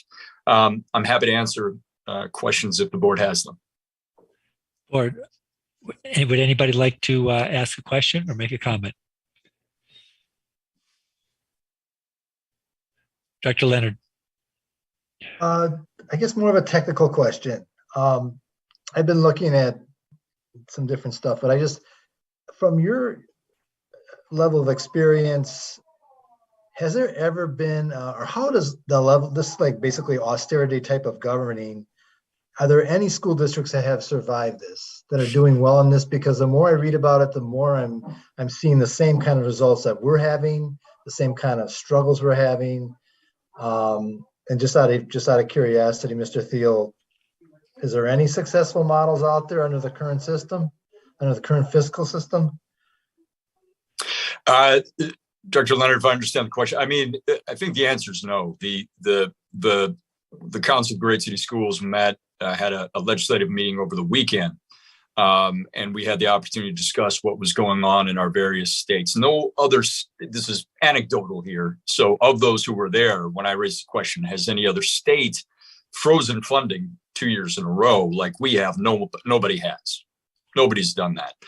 And the cross currents that I think school districts across the state are dealing with, and certainly that you as a board are dealing with, are going on across the country. Namely, we've got this one-time federal funding, and though it is a significant amount of federal funding, there's a date certain for when it must be used and how it must be used. So explain to a public that reality against the reality of not having base building sustainable funding is a communications challenge that we're having, that school districts across the country are having. The other cross current is, in this moment, the states and the districts that are going to be best positioned are the ones that have the capacity to retain and attract staff. Even in this moment, and we had officials from the Department of Education meeting with us, explaining to us how the funds we have can be used to hire counselors, school psychologists, additional staff.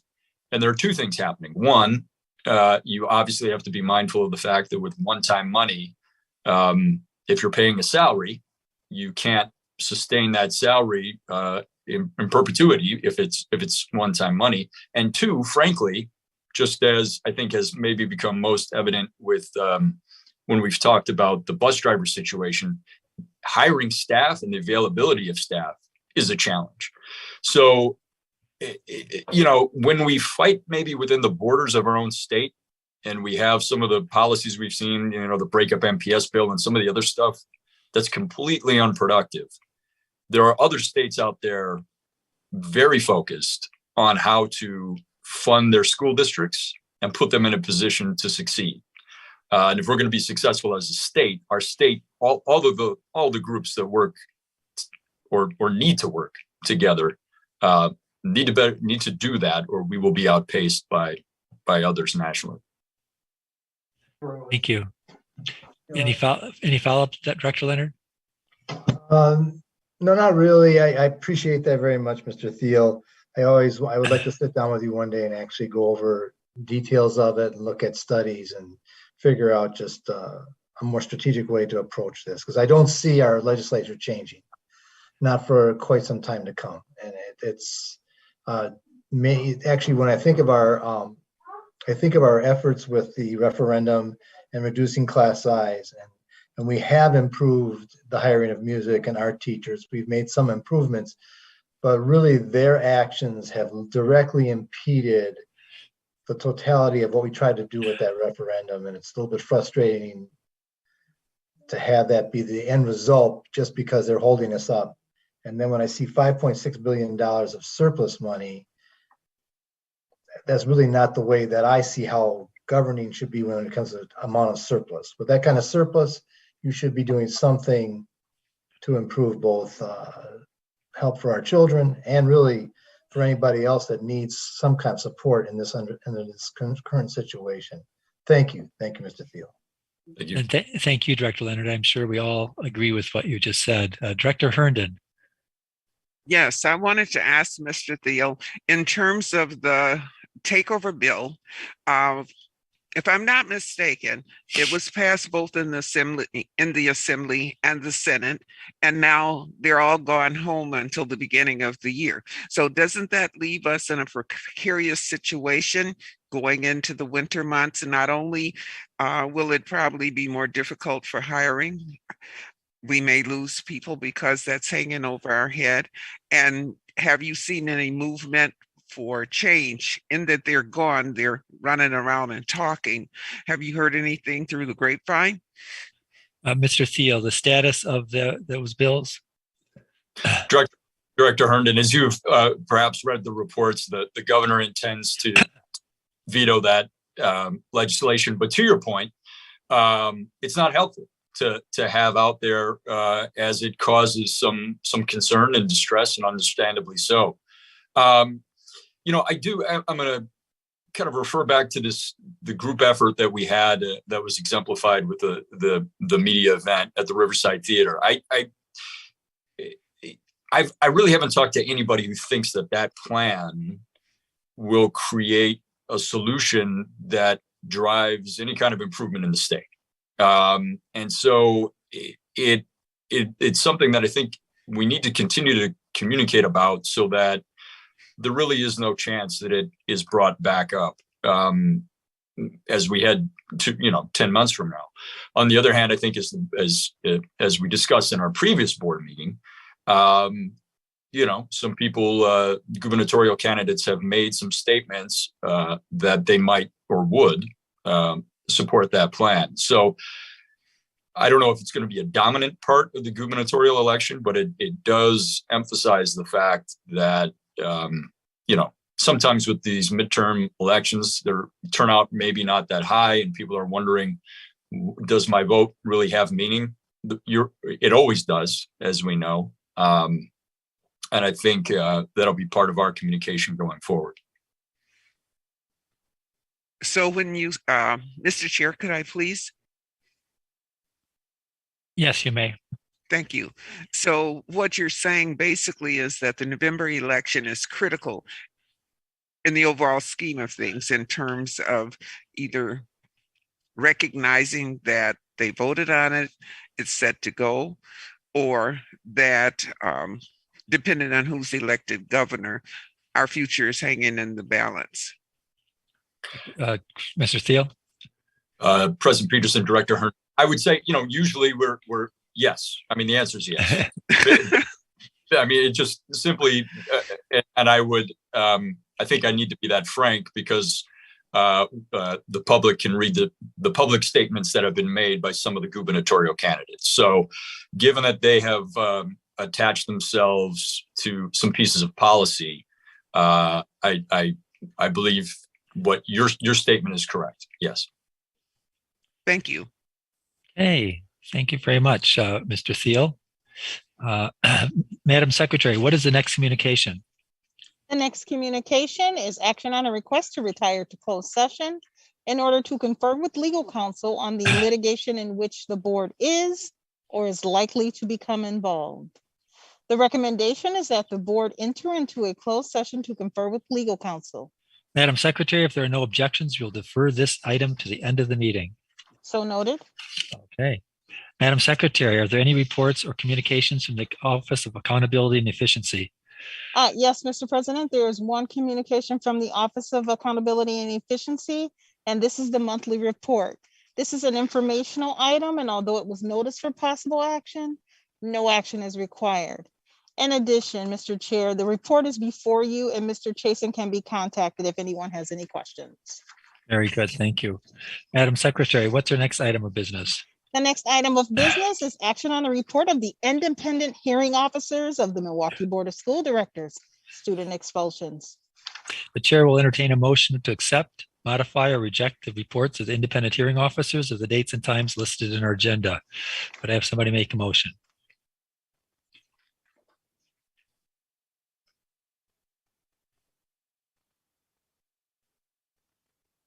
Director Herndon.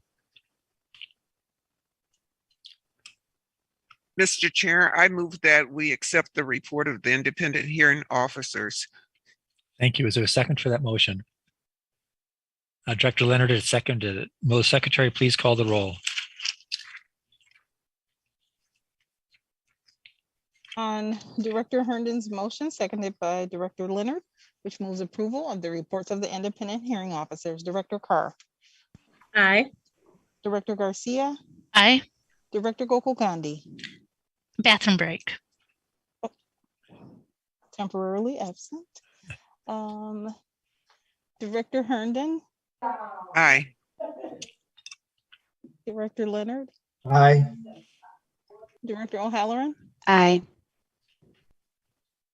Director Simpson. Aye. Vice President Taylor. Aye.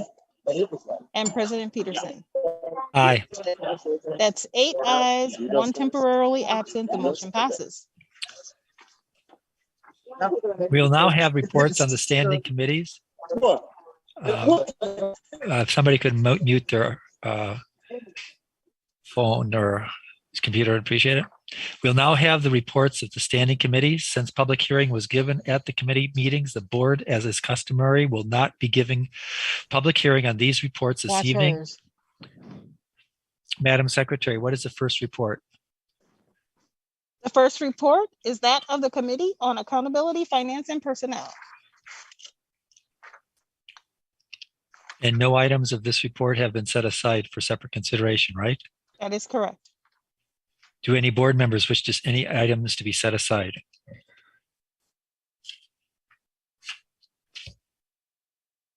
Seeing none, Madam Secretary, what's the next report?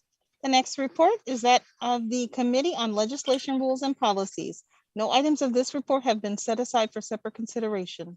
Do any board members wish any items to be set aside from the LRP committee? No items? Okay. Madam Secretary, what's the next report? The next report is that of the Committee on Parent and Community Engagement. No items of this report have been set aside for separate consideration. Do any board members wish any items to be set aside? Okay, Madam Secretary, what's the next report? The next report is that of the Committee on Student Achievement and School Innovation. Item number 1, action on the approval of the selection of textbooks, instructional materials for social studies, grades K through 8, high school U.S. history, world history, and citizenship for textbooks to be used during the 22-23 school year has been set aside as it was forwarded to the board without recommendation.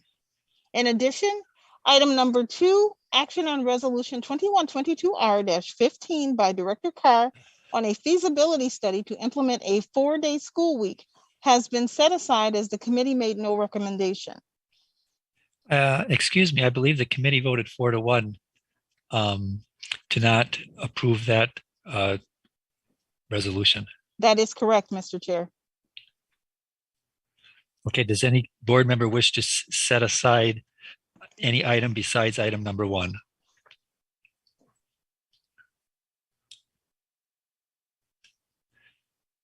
Okay, seeing no, so the only item then would be action on the approval of the selection of textbooks.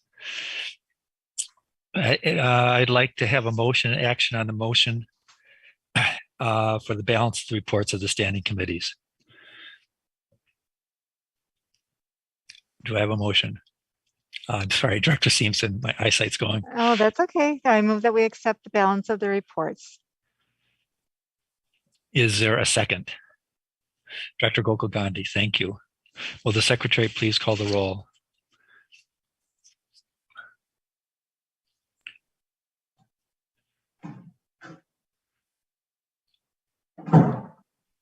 Dr. Mann, you're muted. I'm sorry about that. On Director Simpson's motion to approve the balance of the reports, seconded by Director Gokul Gandhi, the balance with the exceptions of items 1 and 2 from the Committee on Student Achievement and School Innovation. Mr. Chair, you are correct. Item number 1 was set aside as it was forwarded without recommendation.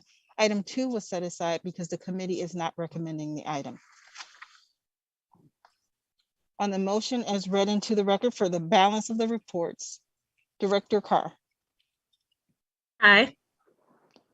Director Garcia. Aye. Director Gokul Gandhi, Aye. Director Herndon, Aye. Director Leonard, Aye. Director O'Halloran, Aye. Director Simpson, Aye. Vice President Taylor, Aye.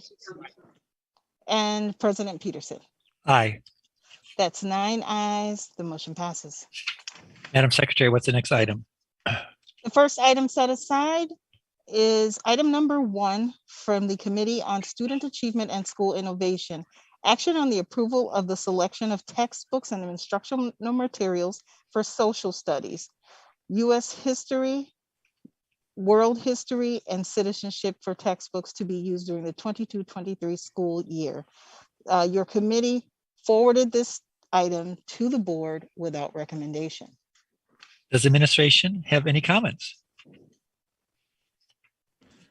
President Peterson and members of the board, we've had an opportunity between our last meeting and tonight to meet with the committee a few times to kind of toss around some ideas around some things that we could possibly do. The team is here with me this evening, and we have also forwarded a copy to each of you of that document. And I will ask Jenny to go over that document, to give us the highlights of that document, please. Jenny? Director Peterson, members of the board, the document that Dr. Posley is referring to has to do with forming a committee in order to really look at the textbooks with a different eye and provide resources that tackle the ideas that certain groups of people have been omitted, and there are certain things in the language that really need to be rectified. So teachers would then be given a toolkit, and professional development around what the committee finds and works in order to rectify. So in the document that you do have in front of you, you will also see the financial implications that we worked out in order to be able to do this work, and as well as a timeline as to how we would tackle each of the grade levels. So we have a 3-year plan. The first year plan would deal with grades 3 through 6. The second year, we would look at 6-8 high school U.S. history and citizenship. And the third year, we would look at world history.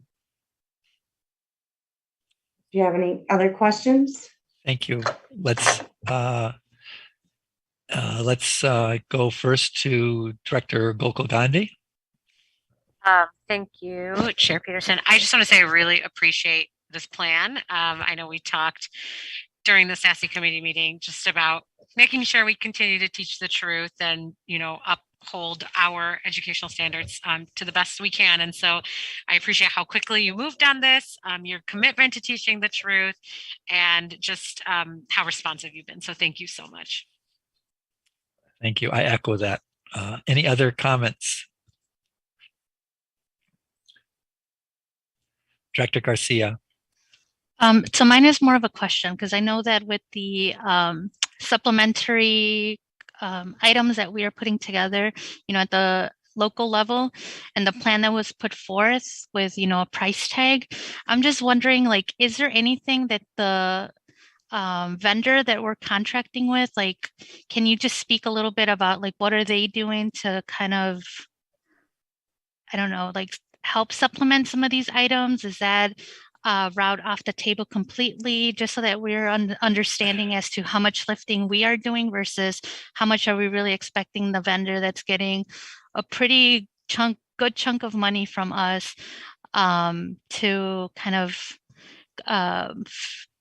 fix their lack of inclusion? Good question. Administration. Director Peterson, members of the committee, Director Garcia. In regards to your question, we have been in constant communication with all of the vendors in regards to all these items, and they provided us with letters stating that they would be working with us to be able to change their digital content so that we would be able to add things to it and that we would be able to tweak it to meet our needs. And they have done this with many other large urban school districts across the country. So we are not the first one to have these same issues, and we probably won't be the last. And it is something that we don't see as something that should take a very, very long time, but it's something that I think is necessary for us to really take a deeper dive into, and that is the purpose of those committees. So the vendors have been very responsive. They have been working with us at many different levels. They have been offering up consultants and different things for us to be able to use. They have a number of people on their actual writing committees that are very well known across the country to really look at that culturally responsive piece to basically all of the resources and everything that they do offer. Thank you. Director Taylor, could you take the gavel for a minute? Let me comment, then I'll come back to Director O'Halloran if that's okay with Director O'Halloran. The gavel has been So noted. Thank you. I just want to be clear that I strongly support the administration's recommendations proposal. I was one person who came up and voiced deep concern about the textbooks and their Eurocentric approach to history. And I appreciate the optimism of the administration. I think we can move forward on this, and it can really benefit our students, especially as we connect what's in the book to what's going on in the world today, and encourage student agency in terms of problem solving and thinking about these issues critically. I'm a little less optimistic about the companies themselves. They've been around for a long time, and they've seen the national conversation about race in this country, and they've seemed to ignore it or not. And but that being said, I support the motion, which would I would hope we have a motion to adopt the textbooks and work with what has been laid out with administration to improve the quality of instruction and the content of the instruction that we're going to provide to our students. I think this is a real opportunity. If we can find other school districts that are doing the same, we can certainly draw on them. There are organizations such as Learning for Justice, which has put out some that used to be teaching tolerance for people. There's a lot that we can rely on, other historians, other school districts, other nonprofit organizations that have moved forward. But it's going to be a task, and I encourage, if there are teachers who are really passionate about this issue on whatever level, when the social studies specialists put out a call for people to participate, I hope those who are willing to do hard work and do some very important work will stand up and participate. So thank you, administration. And I'll now go back. I'll ask for the gavel back. Dr. Taylor. And now, okay, Director O'Halloran, thank you for your patience. Yep, no problem. And that was going to be my one of my questions. You covered it. Was just if we know that other districts have already done some of this work, if we can leverage those relationships. And I just want to echo the sentiment that if the companies are aware that other districts have had to take action to make a more complete material, that it's rather disappointing that they haven't taken action to on their own to just offer that as to level set with that, rather than kind of forcing districts to undertake these own initiatives individually. It seems that if enough of us have pointed out that there are glaring omissions, then they should take action. That said, thank you for your comments, Director Peterson. I think you covered most of what I was going to say. Thank you. So I believe we need a motion for this. Could somebody offer a motion? I move to approve administration's recommendations regarding the social studies curriculum adoption. Right, which, very good. Is there a second? Second. Director Garcia has seconded it. Okay, any further conversation on this topic? Seeing none, Madam Secretary, please take the roll. On Director Gokul Gandhi's motion, seconded by Director Garcia, to approve the administration's recommendation relative to the selection of textbooks for social studies, as outlined in the attachment to this item. Director Carr. Aye. Director Garcia. Aye. Director Gokul Gandhi. Aye. Director Herndon. Aye. Director Leonard. Aye. Director O'Halloran. Aye. Director Simpson. Aye. Vice President Taylor.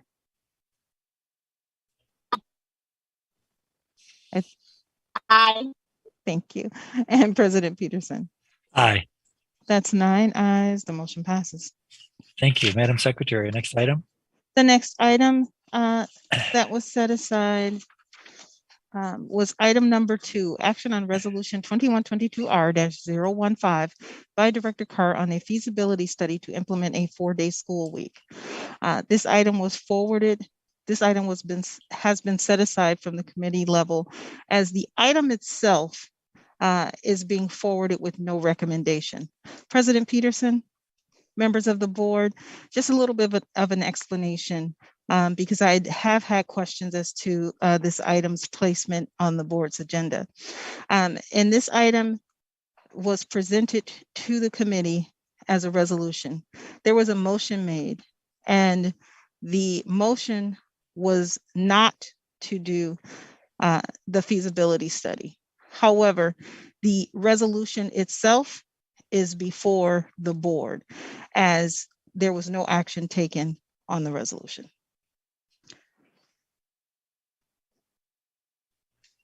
Director Simpson.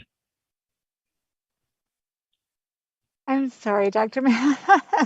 Could you just clarify that a little bit? Because I felt if there was a 4-to-1 vote to not take action, I'm just a little confused about why it appears as if we took no action.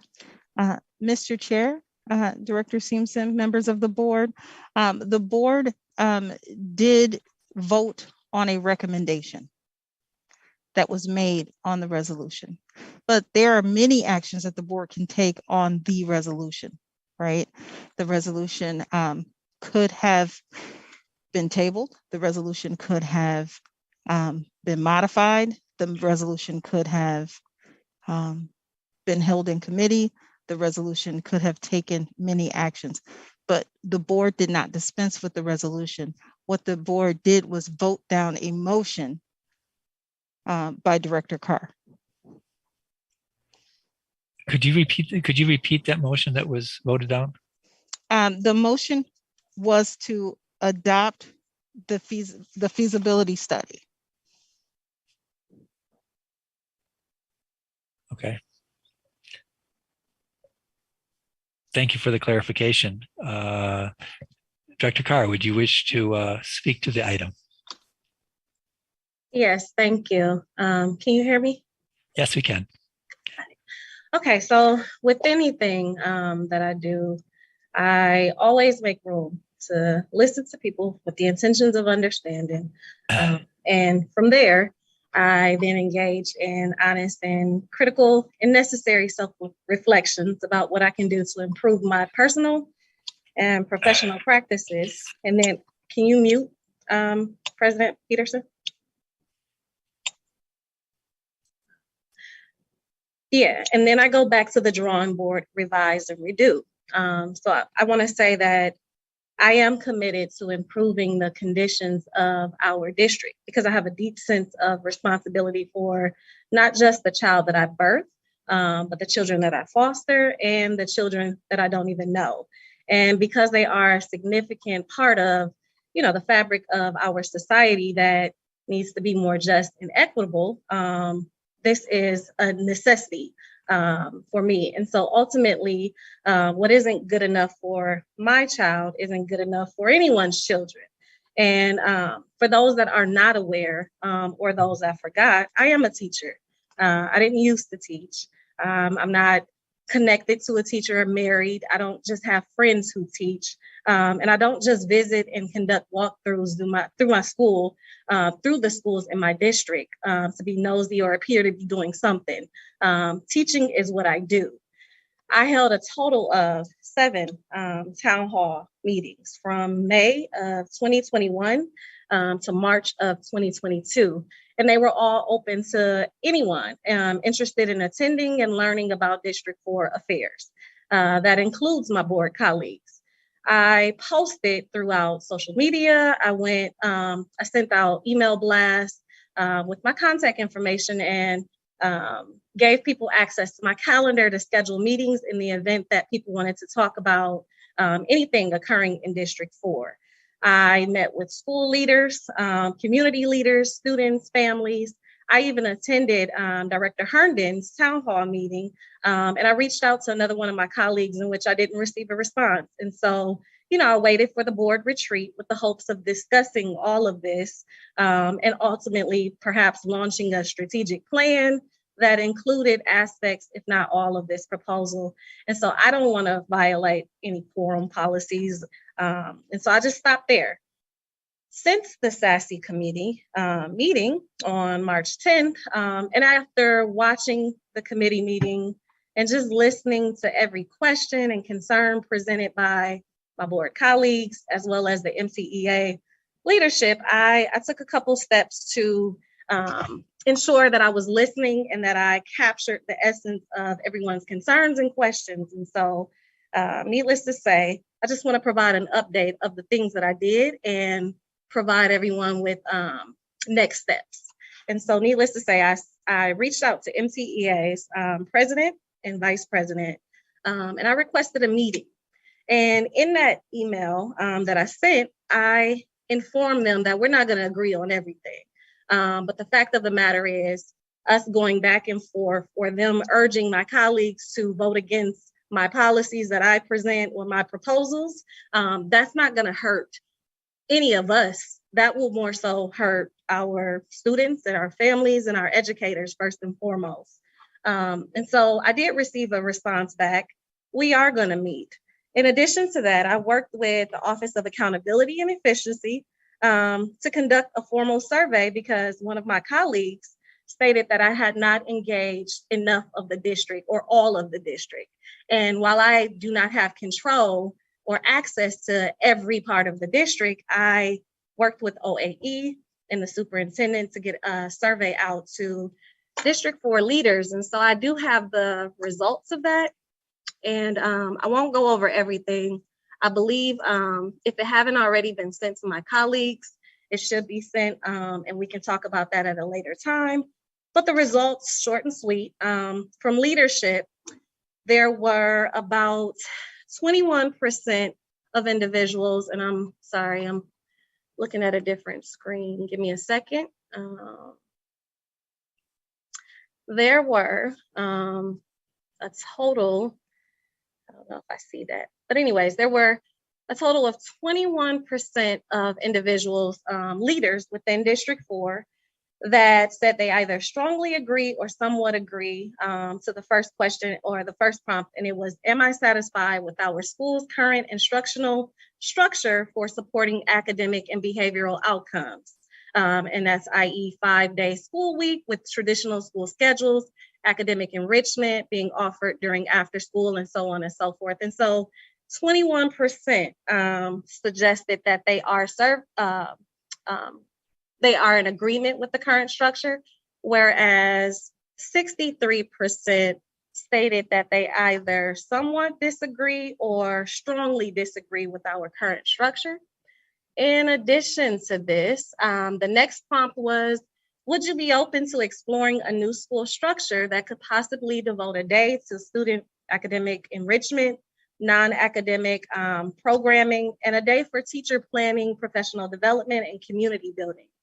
And so the results of that from school leaders in District 4 was 75% either agree or somewhat agree that that they are open to exploring a new school structure. The other survey that was conducted surveyed a total of 208 people with, and I see this breakdown, with 145 of those individuals being staff members and 63 being parents or guardians.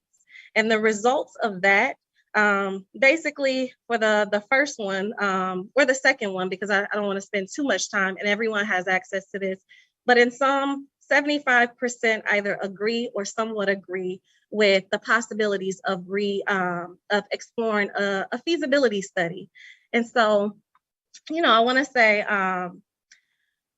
there's other things that I've done to ensure that I've heard the concerns. I've answered as many questions as I could. I actually spent some time out. I traveled and spent some time in DC, and I met with the state superintendent of the District of Columbia. I had a couple work sessions with the U.S. Department of Education policy, one of their policy leaders that's actually helping me revise the policy so that it is more comprehensive and it's not so much so robust, and so that it's something that we see as feasible that can ultimately lead to what I'm trying to achieve. The last thing I will say, you know, the fundamental truth that action, not studies, not rhetoric, not leadership, charisma, but action is what leads to change that works. And this is considered an inside-out change based on practice and not theory. And so, you know, I want those that were on the SASE committee meeting, including the 2 visiting board members, I want you to know that you sent a message stronger than any injustice evident in this district, and that is absolutely disheartening. However, that doesn't mean that I will stop. What this means is I will keep at it until something changes, and if nothing changes, and if there is no justice and no equity, or if it's continued, justice and equity is continued to be denied for Black and brown children and families and educators and communities, each of you will have to answer to your constituents as well as mine. And so further, I move for the board to refer the resolution back to the committee for reconsideration, allowing me to submit the revised proposal and plan, in addition to scheduling a presentation to the entire committee and anyone else who wants to join for further consideration. This proposal will align with all of the questions and concerns that were presented. It will omit certain aspects of the proposal, and ultimately it will hopefully get to the root cause or the root of what's causing the teacher shortages, the low academic achievement, and hopefully present some opportunities for, or some ideas for us to explore, and also clearly explain what a feasibility study is, because while I would argue my board colleagues know what a feasibility study is, many individuals in the community don't. And so I am asking the board to reconsider or to refer the resolution back to the committee for me to then resubmit a revised proposal and allow for an educational research leader that I'm working with to present to the SASE committee. That's all. So, Secretary Mann, the motion was to refer back to the committee or reconsider. Are both verbs necessary for that? I'm just curious what the meaning might be in terms of Robert's Rules of Order. Mr. Chair, I'm sorry, I need to take my mask off for a second. I need a quick mask break. So in looking at, and I wanted to double check this, I did check this before the meeting, but I did not get a chance to do the historical research on items such as this. So in this situation, because there was a 4-to-1 vote, I want it publicly stated that I made an error in bringing this forward to the full board. If the vote had been different, it should have come forward to the full board for consideration, as the committee would not have been able to dispense with this item. This item should have actually failed in committee, and so therefore the board does not need to take an additional motion tonight. And so I appreciate your frankness. So that means at this point, this item is not up for the board's consideration. And so we can. And I apologize to everyone who is listening, to the board for giving the information. However, the information that I provided is correct, but based on the vote that the board took when it was 4-1, that's what made my advisement at that point incorrect. This item should have been dispensed with at the committee level. Thank you. And I wanted to make sure that I stopped you before the board took another vote. Yes. Okay, Madam Secretary, are there any items of regular business? The first item of regular business, Mr. President, we have actually two. And the first one is a report of the board's delegate to the Title I District Advisory Council. Does the delegate wish to present?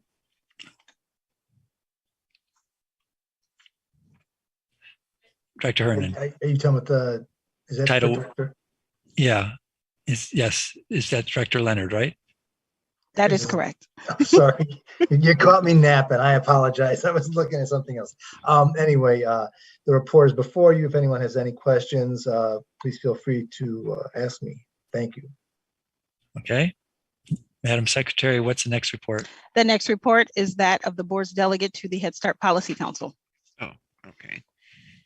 Go ahead. Thank you. Yep. Thank you. That report is before you. Happy to answer any questions. Madam Secretary, what's the next item of business? The next item of business is the report of the President of the Milwaukee Board of School Directors. That item's before you. If you have any concerns or questions, please contact me. Madam Secretary, are any items of unfinished business? Mr. President, we have no unfinished business. Madam Secretary, are there any items of new business for referral to committee? There is no new business for referral. Madam Secretary, are there any communications for referral to the committee? Yes, there is one communication, and that is communication 2122C-006 from Cabby Hong relative to the Asian American Pacific Islander community. The communication will be referred to the administration. Madam Secretary, are there any resolutions for referral to the committee? Mr. President, we have no resolutions for referral. Madam Secretary, next item, please. The next item is, we are now back to the item that was previously deferred, and that is action on a request to retire to closed session to confer with legal counsel on litigation in which the board is or is likely to become involved. I will now entertain a motion to retire to closed session pursuant to Wisconsin Statute 19.851G, which allows a governmental body to enter into closed session to confer with legal counsel for the governmental body who is rendering oral or written advice concerning strategy to be adopted by the body with respect to litigation in which it is or is likely to be involved. Would anyone care to make the motion? I move that we retire to closed session. Thank you, Director Gokul-Gandhi. Is there a second? Seconded by Director Herndon. Thank you very much. Is there any discussion? Will the Secretary please call the roll? On Director Gokul-Gandhi's motion, seconded by Director Herndon, to retire to closed session to confer with legal counsel on litigation in which the board is or is likely to become involved. Director Carr? Aye. Director Garcia? Aye. Director Gokul-Gandhi? Aye. Director Herndon? Aye. Director Leonard? Aye. Director O'Halloran? Aye. Director Simpson? Aye. Vice President Taylor? Aye. And President Peterson? Aye. That's 9 ayes. The motion passes. At this time, the board will retire to executive session for the purposes stated previously. The board will reconvene in open session to take action on matters considered in executive session, or the board will retire from executive session. Will the Secretary please note the time? So noted.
Dr. Mann, Yes.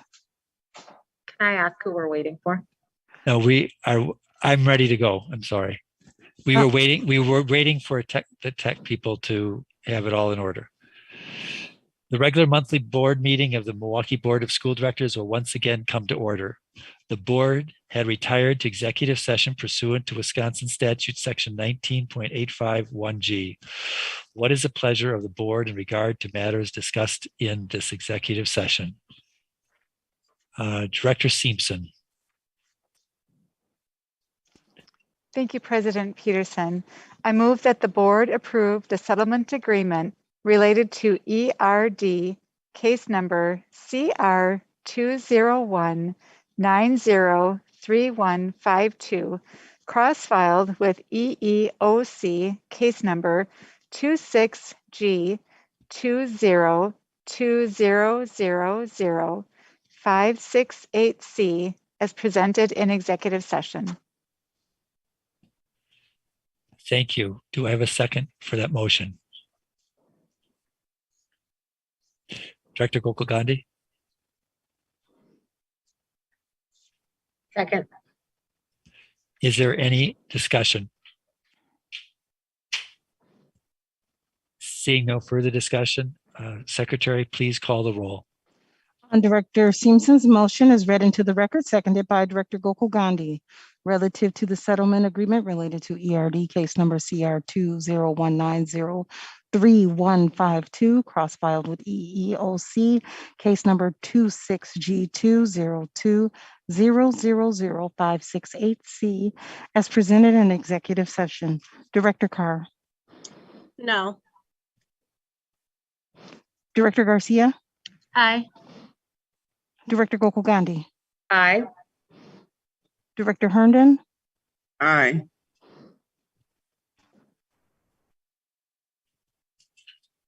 Director Simpson. Aye.